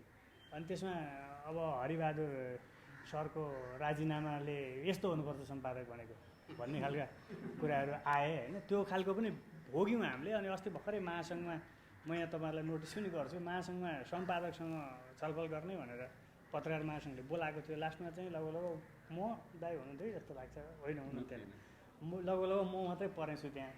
अनि मैले प्रश्न उठाएँ, यो टोपी लगाएर सम्पादकको मुटु छैन रहेछ भन्ने जुलुस निकालेको थियो महासङ्घको एकचोटि होइन।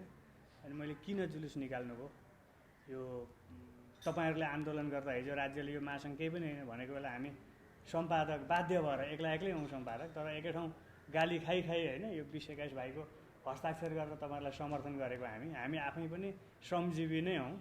तर किन यस्तो खालको चाहिँ तपाईँहरूले टोपी लगाएर जुलुस निकाल्नु भएको, यो के हो, यसले कस्तो सन्देश दिन खोज्नु भएको हो होइन। अब अनि महासङ्घमा चाहिँ कति मान्छे चाहिँ मालिक हुनुहुन्छ, कति पर्सेन्ट चाहिँ श्रमिक हुनुहुन्छ भन्दाखेरि उहाँहरूले झन्डै डाटा दिनुभयो 60भन्दा बढी चाहिँ मालिक हुनुहुँदो रहेछ जिल्लातिर, पत्रिका निकाल्नुहुन्छ।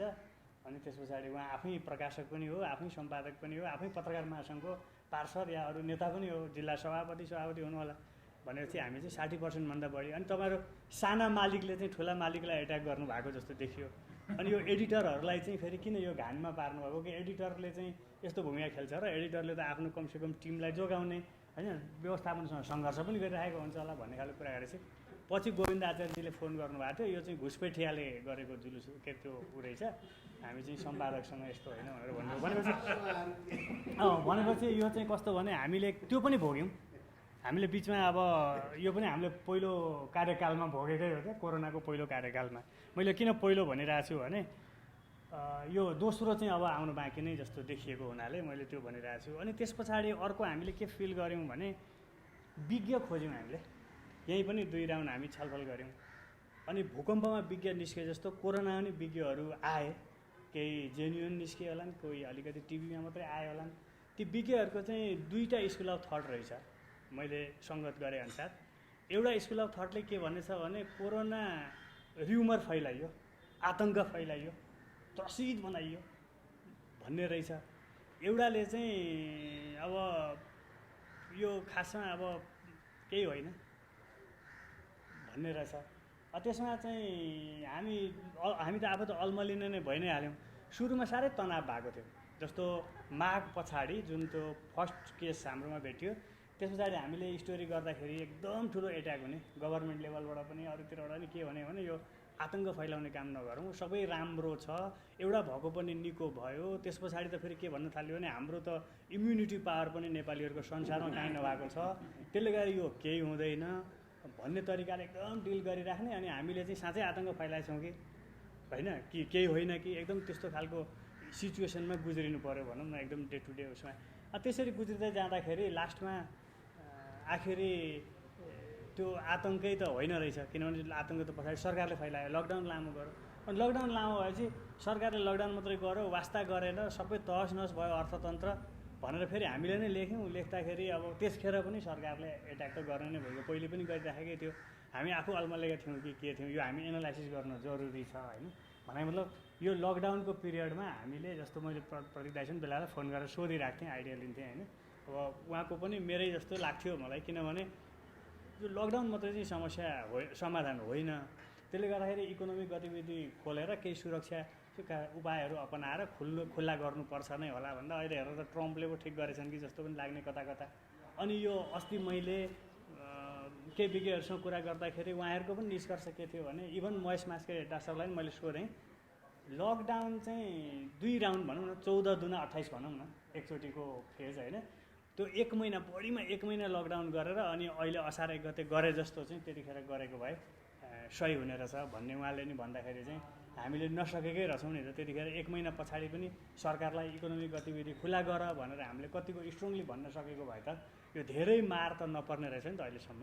त्यसले गर्दाखेरि हामी त्यतिखेर कतिको गर्न सक्यौँ सकेनौँ, प्रेसरमा चाहिँ पोलिसी लेभलमा हामीले कतिको इन्फ्लुएन्स गर्न सक्यौँ भन्दाखेरि त्यो चाहिँ विश्लेषण गर्नुपर्ने विषय हो जस्तो मलाई लाग्छ। त्यसमा चाहिँ सकेनौँ जस्तो लाग्छ, किनभने पहिले नै हामी हेपिएका थियौँ, हामी कोही होइन यो मूल पत्रकार भन्ने थियो राज्यलाई भने। त्यस पछाडि हाम्रो कुरामा त कुनै भएन।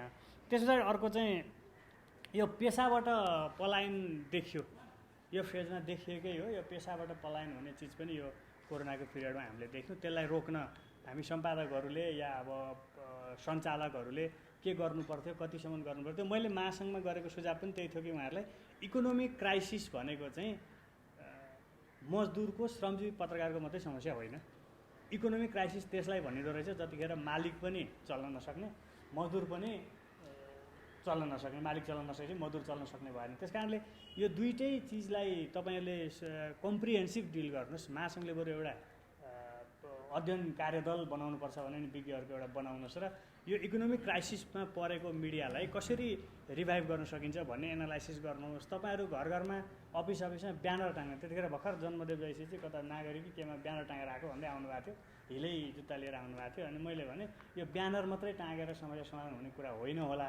यो यदि इकोनोमिक क्राइसिस हो र मिडियामा पनि आएको भने चाहिँ यसको कम्प्रिहेन्सिभ सोल्युसन खोज्नु पऱ्यो भनेर मैले त्यतिखेर पनि सुझाव दिएको थिएँ। मलाई पनि त्यही लाग्छ कि अहिले यो पलायनबाट रोक्नलाई चाहिँ हामीले त्यो खालको अलिकति के उपाय हुनसक्छ भन्ने बारेमा चाहिँ अलिक दिमाग ख्याउनै पर्ने जरुरी चाहिँ यो बिचमा अनुभव गरियो। अर्को यो बिचको अनुभव के हो भने यो पत्रकारहरूको मुभमेन्ट पनि हुन्छ कि जस्तो मलाई चाहिँ दिमागमा एउटा कुरामा लागिरहेको छ। अझ दसैँ आउनु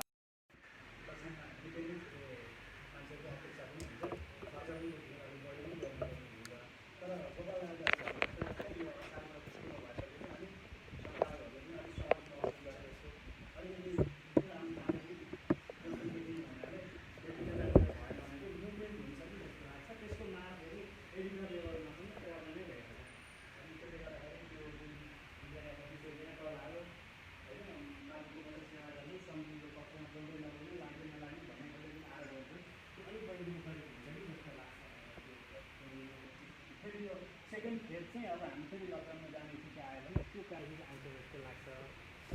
अर्को चाहिँ फेरि फर्केको कुरो जस्तो अहिले वीरगञ्ज जुन ढङ्गको तनावपूर्ण स्थितिमा पुगेको छ त्यसको हामीले स्टोरी गर्न सकेका छैनौँ।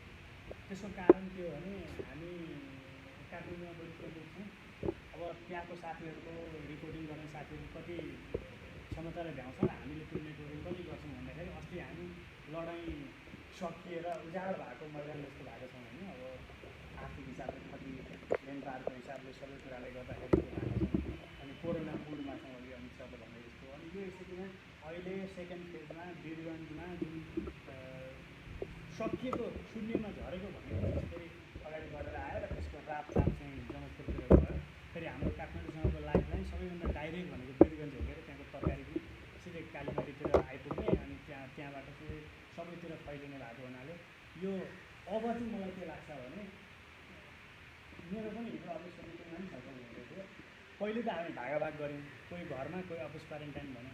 अब सेकेन्डचोटि चाहिँ के गर्ने भन्ने चाहिँ हामी आफै निर्णय छौँ। त्यसको मतलब फेरि अब लकडाउनकै स्थिति आयो। अहिले पनि अब टेम्पो ड्राइभरलाई भेटायो हिजो होइन, कोही पनि छैन, सेक्युरिटी म्यान त्यस्तै खालको छ। हामी जहाँसुकै निस्क्यौँ एकदमै केयरलेस छ, जतासुकै पसलमा जानुहोस् त्यस्तै खालको पहिलेकै एकदमै सामान्य स्थिति जस्तो भएको छ। अनि विज्ञलाई केलाई सोध्यो केपी ओलीले भने जस्तो हातछुम गर्दाखेरि जान्छ भने जस्तो। किनभने उहाँले पनि के रहेछ भने यो first generation, second generation, third generation हुँदै गएर यो भाइरस इत्यादि बिस्तारै रोग आएको जस्तो हुन्छ भन्ने थियो। लक्षण थिएन झन्डै 90%लाई अहिलेको कोरोना फेरि लक्षणसहित आएको छ।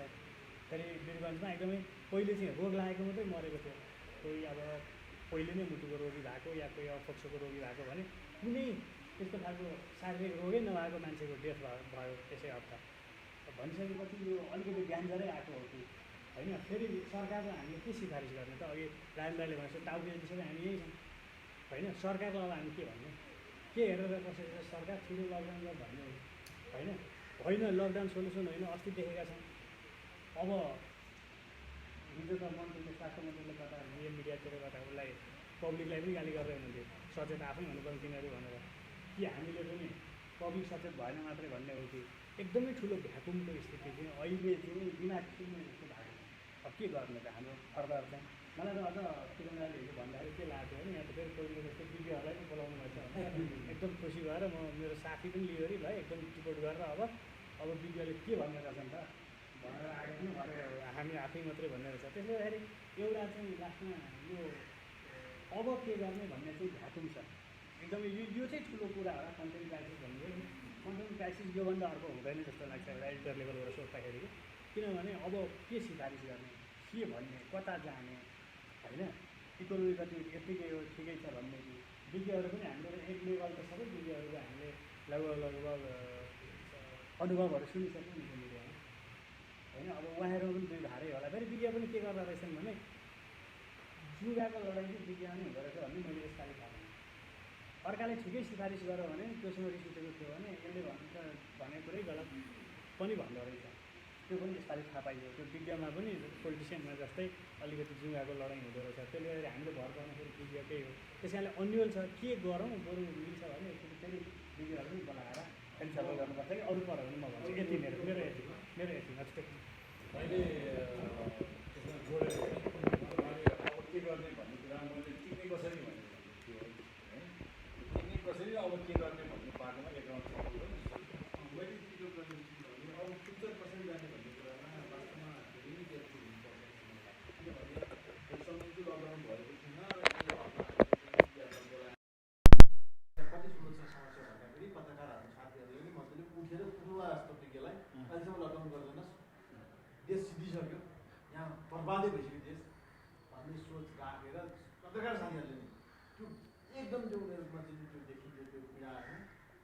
त्यसले सोच्न नसकेको कारणले गर्दाखेरि हामी आर्थिक रूपमा राम्रोसँग असर परिरहेको छ।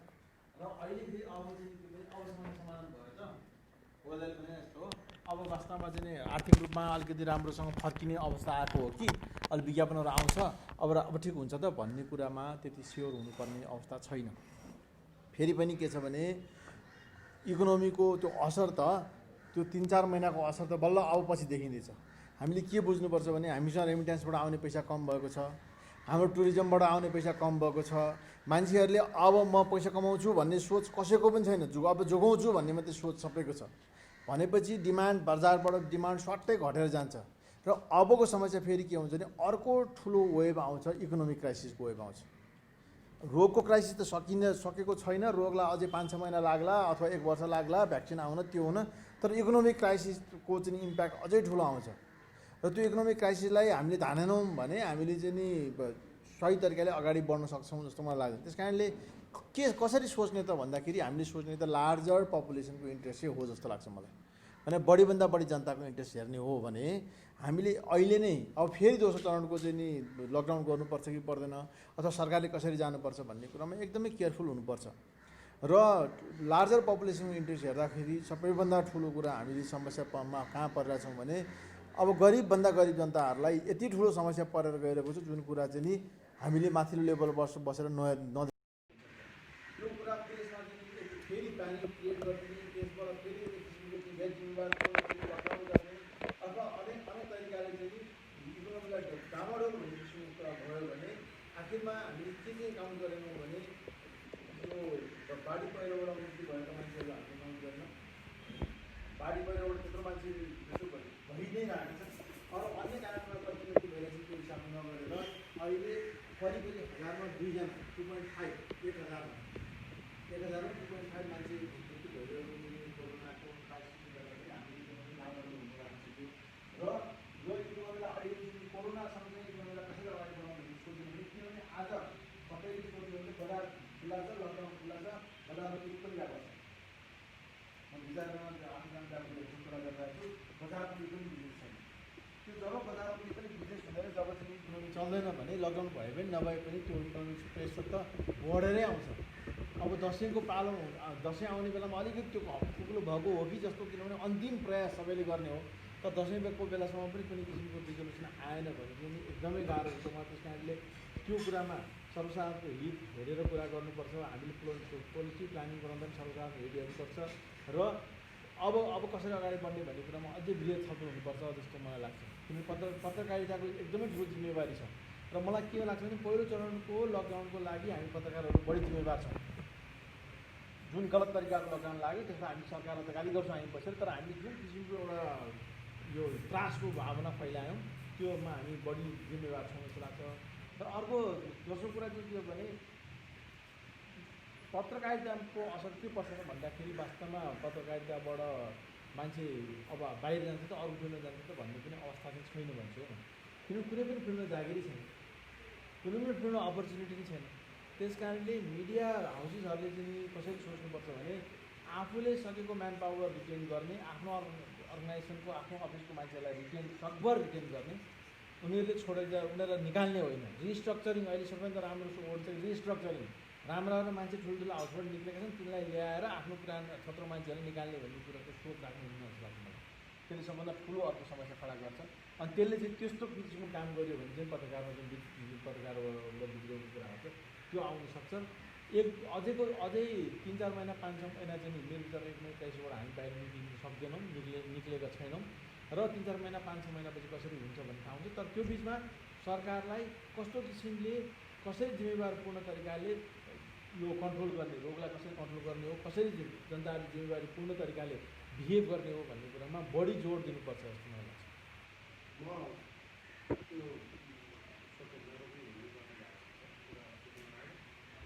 यो अब के गर्ने भन्नेमा यो फोटो राखेको छ, त्यसलाई कसरी सुरक्षित बनाउने, त्यसलाई कसरी व्यवस्थित गर्ने, त्यसको दुरुपयोग कसरी रोक्ने, त्यसका रूपहरू कहाँ कसरी पारिएको छ त्यसलाई कसरी टाल्ने, सुरक्षित र व्यवस्थित गर्नुको विकल्प छ।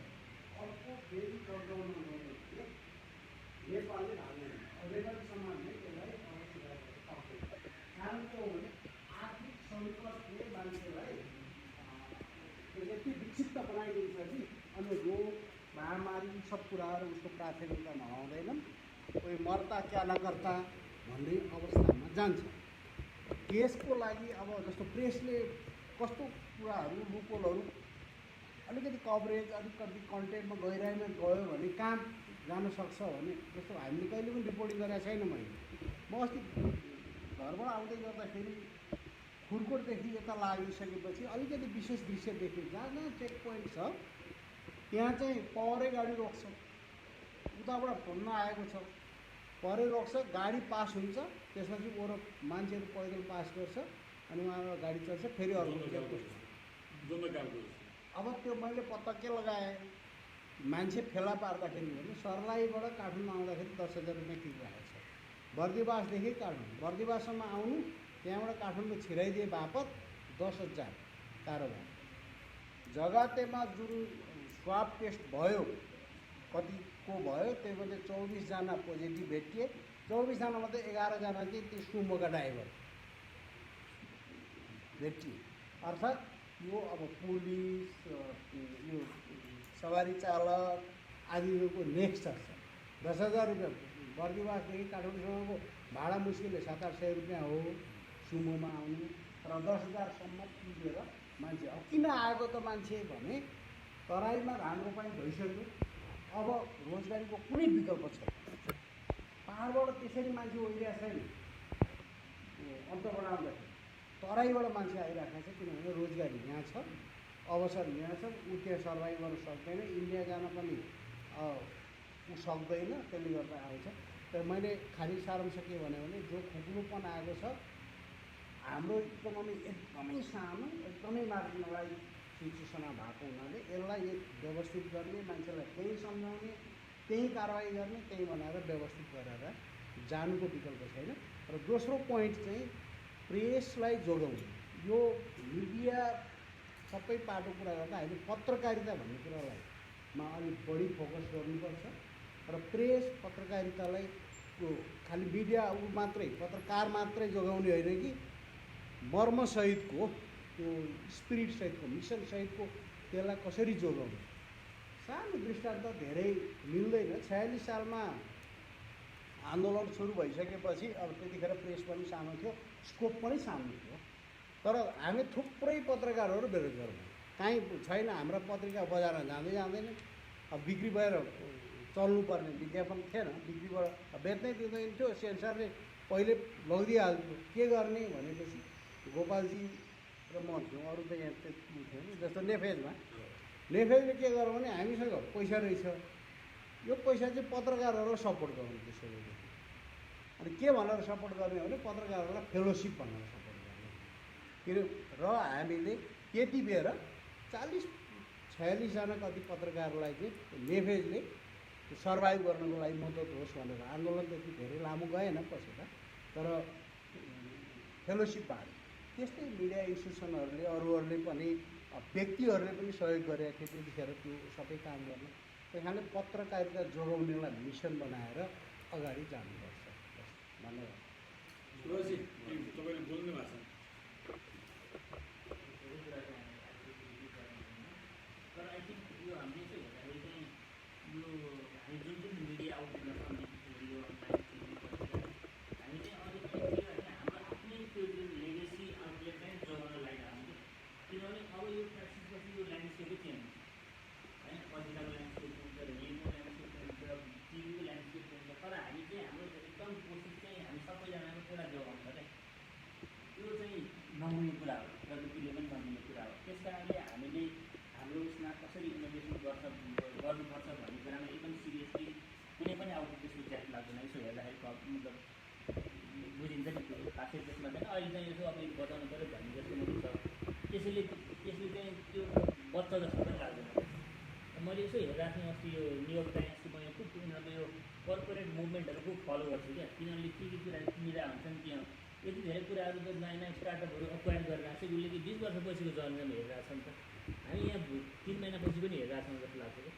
सो जुन नेक्स्ट फेजको वेभ कुन किसिमको वेभ आउने आउँछ, त्यो त लकडाउन हुने नहुने त्यो अर्को कुरा हो। तर वेभ त अब आउने भने त कन्फर्मै भइसक्यो, सबै ठाउँमा आइरहेको छ होइन। अस्ट्रेलियादेखि न्युजिल्यान्डदेखि जर्मनीदेखि कहाँ भएको छैन होइन, अमेरिकासँग।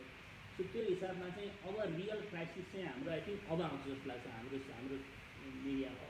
किनभने अब त जेनतेन यसो सिङ्किङ कभरेज सिङ्किङ ग्रुप ठिकै हिसाबमा गऱ्यो, तर अब लकडाउन भयो अथवा नेक्स्ट वेभ आयो भने चाहिँ अब सर्भाइभ कसरी हुने र त्यो सर्भाइभ मात्रै होइन, त्यो सर्भाइभ पछि त्यसपछिको अवस्थामा थ्राइभ कसरी हुने।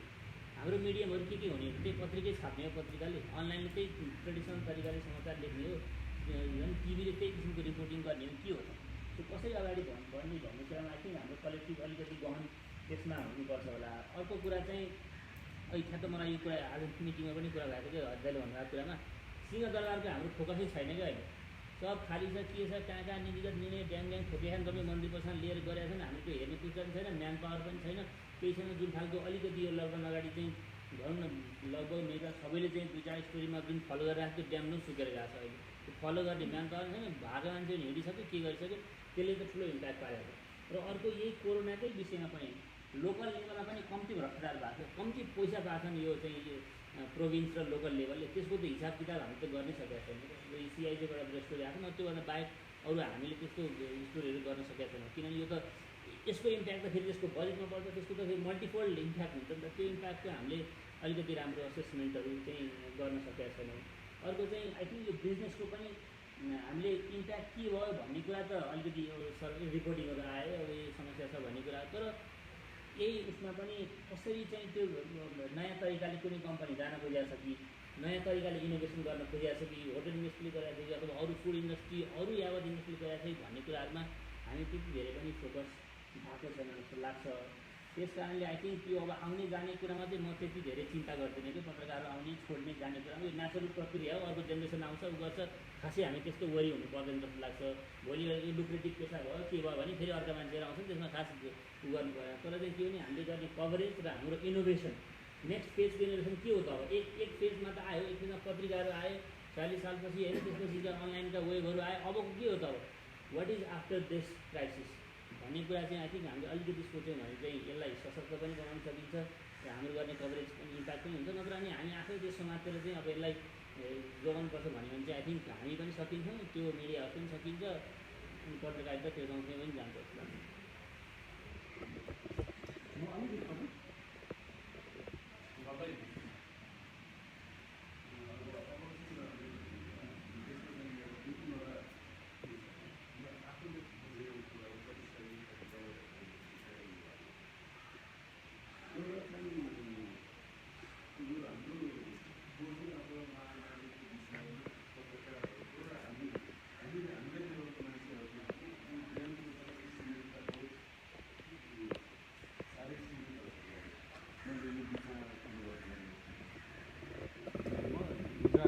अस्ति एउटा पढिराखेको के भनिराख्नु पर्दा रेडियोमा भएकाले नयाँ कुरा के भन्ने एक खालको प्रेसर हुन्छ। अनि दुईवटा बाटोहरू छ। यो महामारी रोकिने जम्मा अहिलेसम्म त्यो महामारीको इतिहास लेख्नेहरूले दुईवटा कुरा मात्रै महामारीको उपचारमा छन्। एउटा मेडिसिन, अर्को भनेको मान्छेको त्यो फियर फ्याक्टर जुन दिन निस्किन्छ त्यो दिन महामारी आफै अन्त हुन्छ भन्ने चाहिँ त्यो दुईवटा मतले बढी काम गर्दो रहेछ। अनि अहिलेसम्मको महामारी कुन चिजले चाहिँ कुन चाहिँ औषधिले रोकिएर हेऱ्यो भने जम्मा एउटा मात्रै महामारी भेटेको रहेछ कि त्यो चाहिँ बिफर बाहेक अरू कुनै पनि महामारी अहिलेसम्म औषधिको माध्यमबाट उन्मूलन भएको छैन। त्यो गजबको उ लाग्यो कि मलाई नि। अनि अरू अब त त्यो ब्ल्याक डेथ भन्नुहोस्, त्यस पछाडि प्लेग भन्नुहोस्, त्यस पछाडि अहिले पछि आएका फ्लूहरू भन्नुहोस्, सबभन्दा पछाडि त्यो ट्रेन हेर्दै गयो भने 1968मा आएको हङकङ फ्लू पछाडि कुनै पनि महामारी लामोभन्दा लामो टिकेको भने 2 वर्षभन्दा लामो टिकेको छैन। नर्मल्ली 12 महिनादेखि 18 महिनादेखिसम्म गएको छ। अनि यो दिशामा मैले डक्टरहरूसँग पनि कुरा गर्दाखेरि उनीहरूले पनि आशावादी, अब पहिलेको जस्तो जमाना छैन, इनोभेसनहरू भइराखेका छन्, परीक्षणहरू अनुसन्धानहरू भइराखेका छन्। त्यसले गर्दा 2 वर्षसम्ममा चाहिँ यो कन्ट्रोल हुन्छ। त सधैँभरिका लागि उन्मूलन त महामारी कहिले पनि हुँदैन, यो पनि सधैँभरि रहन्छ भन्ने खालको त्यो खालको उ गर्छ। त्यसैले यो फियर फ्याक्टरलाई हामीहरूले कसरी घटाउने कि अहिले सबभन्दा धेरै मान्छेहरू चाहिँ फियरको कारणले मरिराखेका छन्। त्यो अस्ति यहाँ पाटनमा चाहिँ जुन झाडा पखाला एकजना महिला 65 वर्षको महिलाको मृत्यु भयो नि, त्यो खासमा कोभिडको कारणले भयो होइन। झाडा पखाला लागेर स्टार हस्पिटलमा ल्याइयो। स्टार हस्पिटलमा टेस्ट गर्दा पिसिआर टेस्ट गर्दा पोजिटिभ देखियो। त्यस पछाडि पाटनमा उनलाई त्यो डिहाइड्रेट भएको बेला प्रोपरली खाना दिने र एकदम चाहिँ त्यो दिशा लागिराखेका बेला सफा गरिदिने नर्सहरू नभएर उनको डेथ भयो। अनि धेरै जसो अब त्यो मुटुको रोगी होस् अथवा अरू खालको डिजिजको मान्छे होस् नि, हस्पिटलमा गइसकेपछि नर्सहरूको हातमा हुन्छ सबै कुरो। उनीहरू पनि डराएर एकदम आतङ्कित छन्। त्यसैले डक्टरहरू आफै आतङ्कित छन्, नर्सहरू आफै आतङ्कित छन्। यो मान्छे यो इतिहासबाट हामीहरूले जे कुरो सिक्यो हो, यो फियर फ्याक्टर डराउनुपर्छ। तर यो लेभलको डराइ जुन खालको अहिलेको डराइ छ, त्यो डराइले हामीहरूलाई कहीँ पनि पुर्याउँदैन भन्ने कुरो कसरी कम्युनिकेट गर्ने हाम्रो अडियन्सलाई भन्ने एउटा ठुलो च्यालेन्ज देख्न थालेँ कि मैले चाहिँ नि। यो कुरो हामीहरूले बिस्तारै बुझाउन थाल्यौँ भनेदेखि मान्छेहरू मर्ता क्या नकर्ता भने चाहिँ अब त्यो डरले मारे निस्किने हो होइन। कोभिड पनि एक दिन अन्त्य हुन्छ भन्ने एक खालको कन्फिडेन्स बिल्ड गर्ने खालको सामग्रीहरू कसरी दिने, अनि त्यो दिनका लागि हाम्रो टिम सेक्योर हुनुपर्ने रहेछ। अर्को कुरो म आफूलाई लागेको छ, हामीहरूले यो बिचमा अलिकति रिपोर्टिङमा बाहिर निस्किने कि भनेर गर्दाखेरि साथीहरू एकदम चाहिँ होइन इन्टरभ्यू दिन चाहिँ नजाउँ सर, अनि भक्सप भन्ने कुरो त गर्दै नगरौँ, त्यो आम मान्छेलाई सुन्ने कुरो त गर्दै नगरौँ। त्यो अहिले पनि त्यस्तो खालको छ कि रेडियोमा चाहिँ अब त्यो एकदम पपुलर फर्मेट हो। अनि हामीहरूले चाहिँ अहिले के गरिराखेका छौँ भने आफूलाई सेक्योर गर्नुहोस्, तर आफू पनि डरबाट बिस्तारै बिस्तारै मुक्त हुनुहोस्। सेक्योर चाहिँ गर्ने होइन, जुन प्रोपर अहिले मास्क लगाउने, डिस्टेन्स कायम गर्ने, सेनिटाइज गर्ने, साबुन पानीले हात धुने जस्ता कुराहरू छन्, तिनीहरूलाई खोज्ने कुरो हुँदैन। त्यही नै हो जोगिने उपाय। तर डराएर हामी बाहिरै निस्क्यौँ न भनेदेखि त अरू पनि कोही निस्किँदैन, अनि झन् भाँडभैलो हुन्छ। त्यसले गर्दा कन्टेन्टलाई अलिकति फियरबाट फ्री गर्नका लागि हामी आफू पनि फियरबाट फ्री हुनु पऱ्यो भन्ने त्यो गरिराखेका छ हामीहरूले होइन। मलाई लागेको एउटा कुरो चाहिँ अब हामी मिडियाहरूले पनि त्यतापट्टि अलिकति बढी ध्यान दिनुपर्छ कि र लकडाउन त कसैले पनि धान्नै सक्दैन। अब यो खासमा एकदम चाहिँ मेरो एकदम रमाइलो अनुभव छ कि यो लकडाउनको घोषणा हुने अघि त्यही दिन म सिंहदरबार गएको थिएँ। खासमा एकदम चाहिँ भानुभक्त ढकाललाई नभेटेर कहिल्यै फोन नउठाएकाले त्यो मान्छेलाई लौ भनिदिनु पऱ्यो भनेर हाम्रो सूर्य थापालाई भनेको। सूर्यले एकदम त्यहीँ छ हिँड्नुहोस् भेट्न भनेर म गएँ। त्यहाँ बसेर कुरा कोही मास्क लगाएको थिएनन् होइन, गरिरहेको थिएँ। के हो तपाईँहरूको त एकदम चाहिँ ऊ नै छैन, अलिकति यो केकुबाट चाहिँ अलिकति पब्लिक पिएसएमा उ गरौँ न, कुरा गरौँ भनेर चाहिँ भानुभक्तजीलाई खोज्न हिँडेको भनेर गरेको। हाम्रो विष्णु रिमालजी मसँग एकदम यस्तो जाग्नुभयो, तपाईँ यस्तो कुरा गर्नुहुन्छ, अहिले लकडाउन गर्नुपर्छ जस्तो गरेर दिल्लीमा केही भएको छैन, भर्खर पत्रसँग हात मिलाएर गफ गरेर पठाएर बसा। म घर पुग्दाखेरि लकडाउन घोषणा गरिरहेको थिएँ त्यही दिन। मैले भोलिपल्टै मलाई त्यो लकडाउन पनि एकदम अत्यासको निर्णय, हताशमा गरिएको निर्णय, यो खुकुलो गर्दाखेरि पनि त्यो आत्तिएरै गरिएको निर्णय हो। त्यो कुनै जानेर बुझेर प्रोपरली क्यालकुलेट गरेर एकदम चाहिँ त्यो कुनै इन्डिपेन्डेन्ट भ्यू हेरेर सरकार चलिरहेको छ जस्तो मलाई लाग्दैन। सरकारलाई नजिकबाट बुझ्न खोज्दाखेरि पनि त्यही नै देखिन्छ। त्यसैले अब यो लकडाउन धान्न सक्दैन, इकोनोमीलाई चलायमान बनाउनुपर्छ भन्ने कुरो पनि हामीहरूले एकदम चाहिँ कन्टिन्यू गऱ्यौँ न भनेदेखि अघि प्रतिज्ञले भने जस्तो अहिले यो अलिकति इकोनोमिस्टहरूसँग कुरा गर्दा उनीहरू के भन्छन् भनेदेखि हामीहरूको रियल क्राइसिस, इकोनोमीको क्राइसिस सुरु हुने भनेको मागदेखि हो। अहिले चाहिँ ब्याङ्कहरूमा तरलताको उ छ, कसैले पैसाहरू लाँदा पनि लाँदैन, चलाउँदा पनि चलाउँदैन। तर अब यो पुससम्मका लागि चाहिँ हिसाब एडजस्ट गर्नेदेखि लिएर ब्याजहरू मिलाउने, त्यस पछाडि त्यो अहिले छुट दिएको छ, मौद्रिक नीतिले जुन छुटहरू दिएको छ त्यसले धान्दछ पुससम्म। अब 2टा क्वार्टरलाई चाहिँ त्यसले धान्दछ। त्यस पछाडि हामी कहाँ रियल इकोनोमिक क्राइसिस सुरु हुन्छ, त्यति बेला लागि चाहिँ सबै तयार हुनुपर्छ भन्ने उनीहरूको बुझाइ छ होइन। त्यसले गर्दा मलाई अरुणजीले भने जस्तो एक्सपर्ट 2 खालका बोलाउँ कि अब के गर्ने भन्ने कुरा। एक खालका एक्सपर्ट चाहिँ रोगका जानकार, अर्को खालका एक्सपर्ट चाहिँ हाम्रो इकोनोमीका जानकार, इकोनोमीलाई कसरी चलायमान बनाउने भन्ने कुरामा अलिकति सजेस्ट गर्न सक्ने। यी 2टा कुरा चाहिँ हामीहरूले गरेर लिएर जान सक्यौँ। र राजेन्द्रजीले भने जस्तै गरेर यदि हामीहरूले उ गर्ने हो भनेलाई त्यो कन्टिन्यू यसमा राख्नका लागि, पत्रकारितामा राख्नका लागि त्यो आवश्यक छ जस्तो लाग्छ मलाई पनि। त्यो लाग्छ होइन, त्यो चाहिन्छ पनि एउटा सर्टेन टाइमसम्म।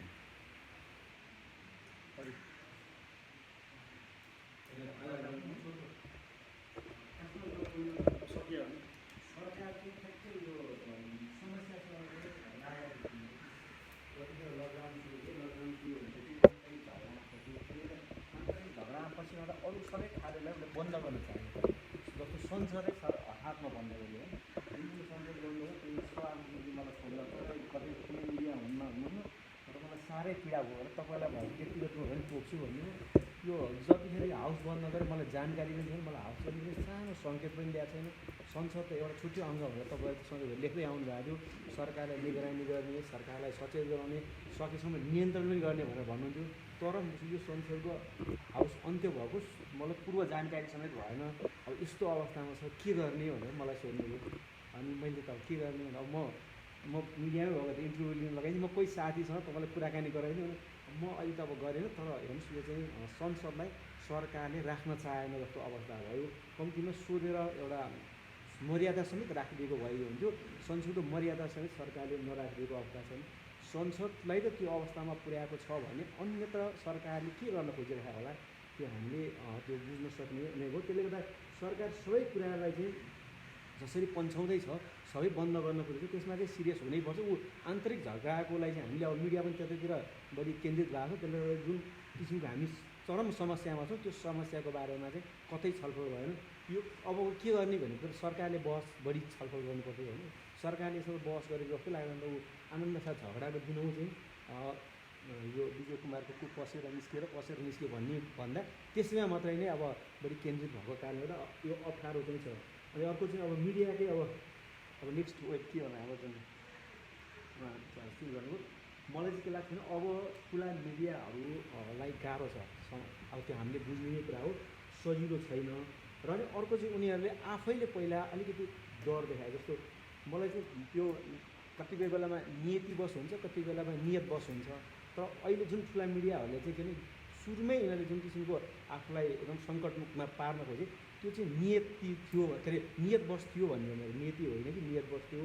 उनीहरूले यसलाई चाहिँ व्यवस्थापन चुस्त पार्ने र यो आफ्नो जुन ऊ छ संस्थालाई चुस्त पार्ने अवसरको रूपमा लिन। तर कम्तीमा 2 महिना थेग्न सक्थ्यो। त्यो पत्रकारहरूले भित्रको समस्या अथवा भित्रको आर्थिक स्थिति कति छ भने पत्रकारहरूलाई त्यो संस्थाको थाहा त छ नि, थेग्न सक्छ भन्ने थाहा छ। र अनि योबाट चाहिँ कमाएर अन्यत्र कति लगाएको छ भने त्यो पनि थाहा छ। र कमाएर अन्यत्र लगाएको छ देख्दै अनि त्यो अलिकति त त्यो त फर्काउनु पनि सक्दैन। त्यो फर्काउने जुन खालको व्यवहार देखायो नि त्यसले पनि अनि यो चाहिँ नियतवश नै यो खालको चाहिँ उनीहरूले अवसरमा कन्भर्ट गर्न चाहेको हो कि भन्ने मलाई लाग्छ। त्यसले गर्दा अब के भन्दाखेरि अब यो पौडिन नसक्ने कारणले गर्दा विकल्पहरू खोज्छ। पत्रकार अब स्वाट्टै अहिले अर्को केसमा जान पनि सक्दैन, अन्यत्र त रोजगारी त अवसर छैन, केही न केही त खोज्न परेको। त्यसले गर्दा आफ्नो केही विकल्पहरूमा फरक ढङ्गले जान सक्छन् जस्तो लाग्छ। ठुला भन्ने त्यहाँ मिडियाहरू चाहिँ अब तङ्ग्रिनै मलाई लाग्छ छ। अब एकदम सहज भयो भने पनि 6-7 महिना लाग्ने कारणले गर्दा त्यो अवस्थासम्म चाहिँ अनि पत्रकारहरू त टिक्न सक्दैन। अनि केही न केही विकल्पहरू खोज्न सकिन्छ। अनि अब कसरी जोगाउने भन्ने चाहिँ अब पत्रकारहरूलाई जोगाउनुपर्छ नि। मैले शिव सरसँग अस्ति नै भने हो त्यहीलाई चाहिँ जोगाउनै पर्छ है। बेकार भोलि अब पत्रकारिताकै बाहिर गएर पनि त्यस्तो मान्छेहरू हामीलाई त पाइन्न। ती मान्छेहरू कहिले सरकारलाई क्वेसन गर्न सक्ने, तथ्य खोज्न सक्ने, प्रमाण खोज्न सक्ने, प्रमाणलाई राम्रोसँग प्रस्तुत गर्न सक्ने एकदम ब्याकग्राउन्डै भएको पनि चाहियो। त्यो अब अहिलेको पुरै जे भइरहेको छ त्यसको केही न केही तलदेखि त आइरहेको छ, तलसम्म पुगेर खोज्न सक्ने मान्छेहरू पनि चाहियो। ती चाहिँ हराउन सक्ने खतरा छ। ती चाहिँ छिटो भ्रष्ट हुन जान्छ। तिमीलाई चाहिँ बरु तपाईँले भने अलिकति भने म्यानेज चाहिँ गर्नुहोस् है भनेर मैले उहाँलाई सुझाव पनि दिएको। त्यही कारण ती पत्रकारहरूलाई जोगाउनु पर्ने अवस्था छ। र अनि अर्को चाहिँ यो मिडिया हाउसहरूको पनि अलिकति उनीहरूको नियतवश हो कि नियतिवश हो भनेर पनि अलिकति त्यसमा पनि हामीले क्वेसन गर्नुपर्छ। नियतिवश हुनेलाई अब त्यसलाई त्यही किसिमले ट्रिट हुन्छ, नियतवश गर्नेलाई फरक ढङ्गले ट्रिट गर्नुपर्छ। अब नियतवशको लागि भनेको अब राहत लिन होला, अरू ब्याङ्किङ अरू कारोबार पनि होला नि, त्यो कारोबारमा पनि राहत लिने पनि उद्देश्य हुनसक्छ। आर्थिक रूपले अप्ठ्यारो पनि परेको हुनसक्छ। त्यो र तिनको के हो भने तिनको चाहिँ श्वेतपत्र पनि माग्नु पऱ्यो नि। श्वेतपत्र मागेर यदि हो भनेदेखि ठिक छ, होइन भने उनीहरूले अरू उद्देश्यको लागि हो त्यो चाहिँ खोज्नुपर्छ भन्ने धन्यवाद। के छ भने चाहिँ गएको महिनामा 3-4 जस्तो अन्तर्राष्ट्रिय वेबिनारहरू यही सब्जेक्टको बारेमा हाम्रो त्यो नेपालको बारेमा मात्र हो, अन्तर्राष्ट्रिय सबैतिर यही कुरा कसरी जोड्ने, कसरी भारतको लोकतन्त्र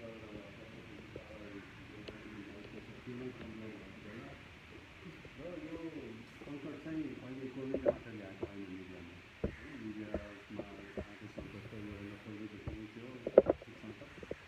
कसरी पाठकहरू अनलाइनतिर गएका थिए, त्यसले गर्दाखेरि हुँदै गएको थियो, सबै सुत्दै गइरहेको थियो लेगेसी मिडिया।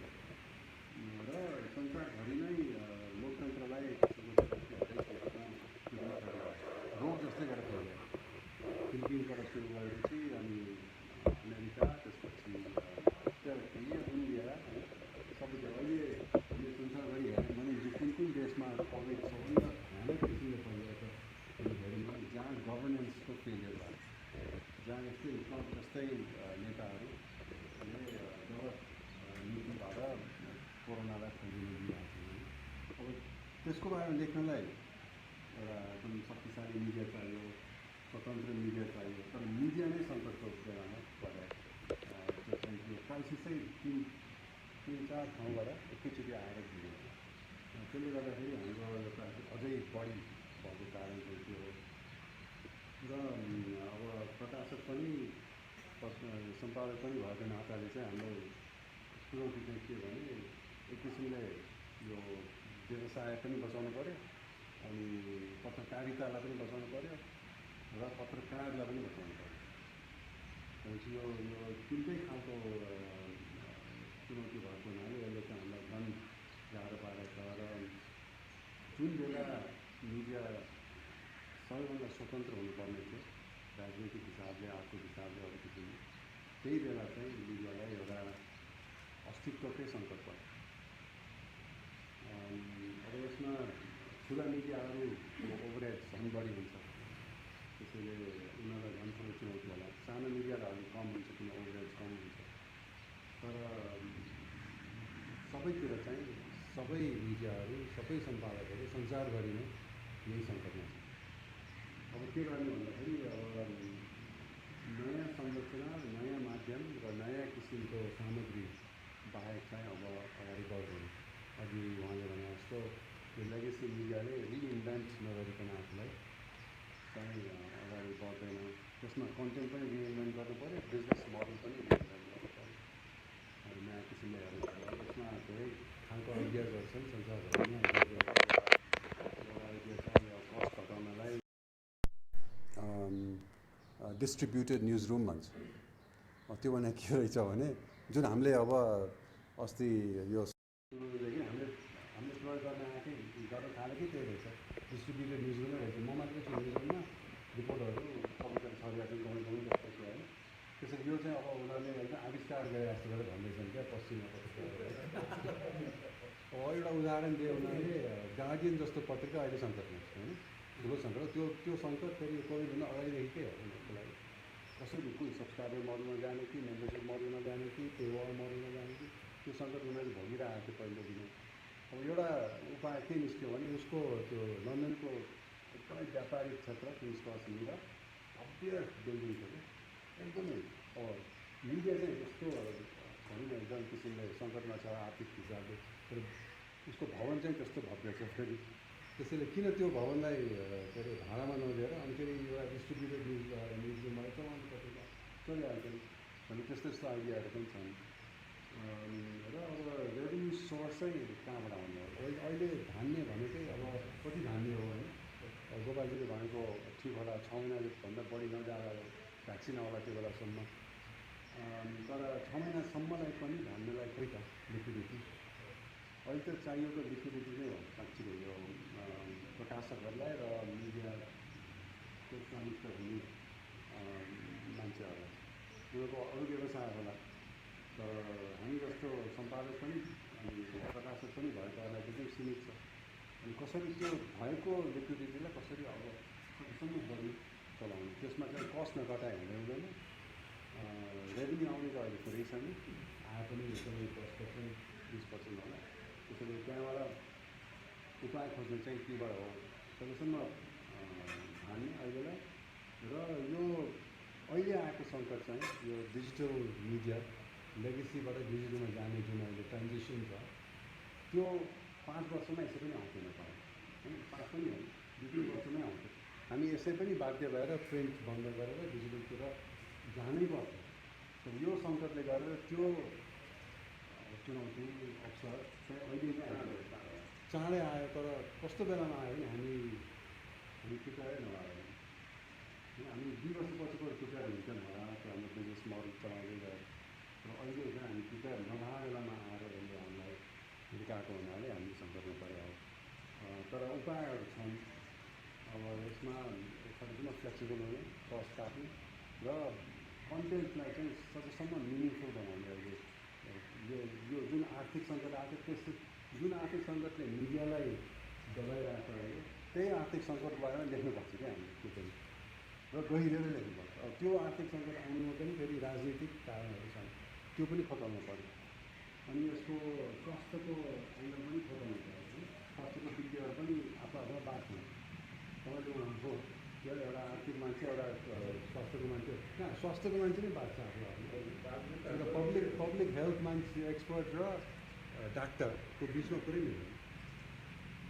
त्यसपछि हाम्रो चाहिँ यो यसलाई एउटा अलिकति सेन्स दिनु र पाठक सामु र नीति निर्माणको सामु लगिदिनु हो यो सूचना चाहिँ।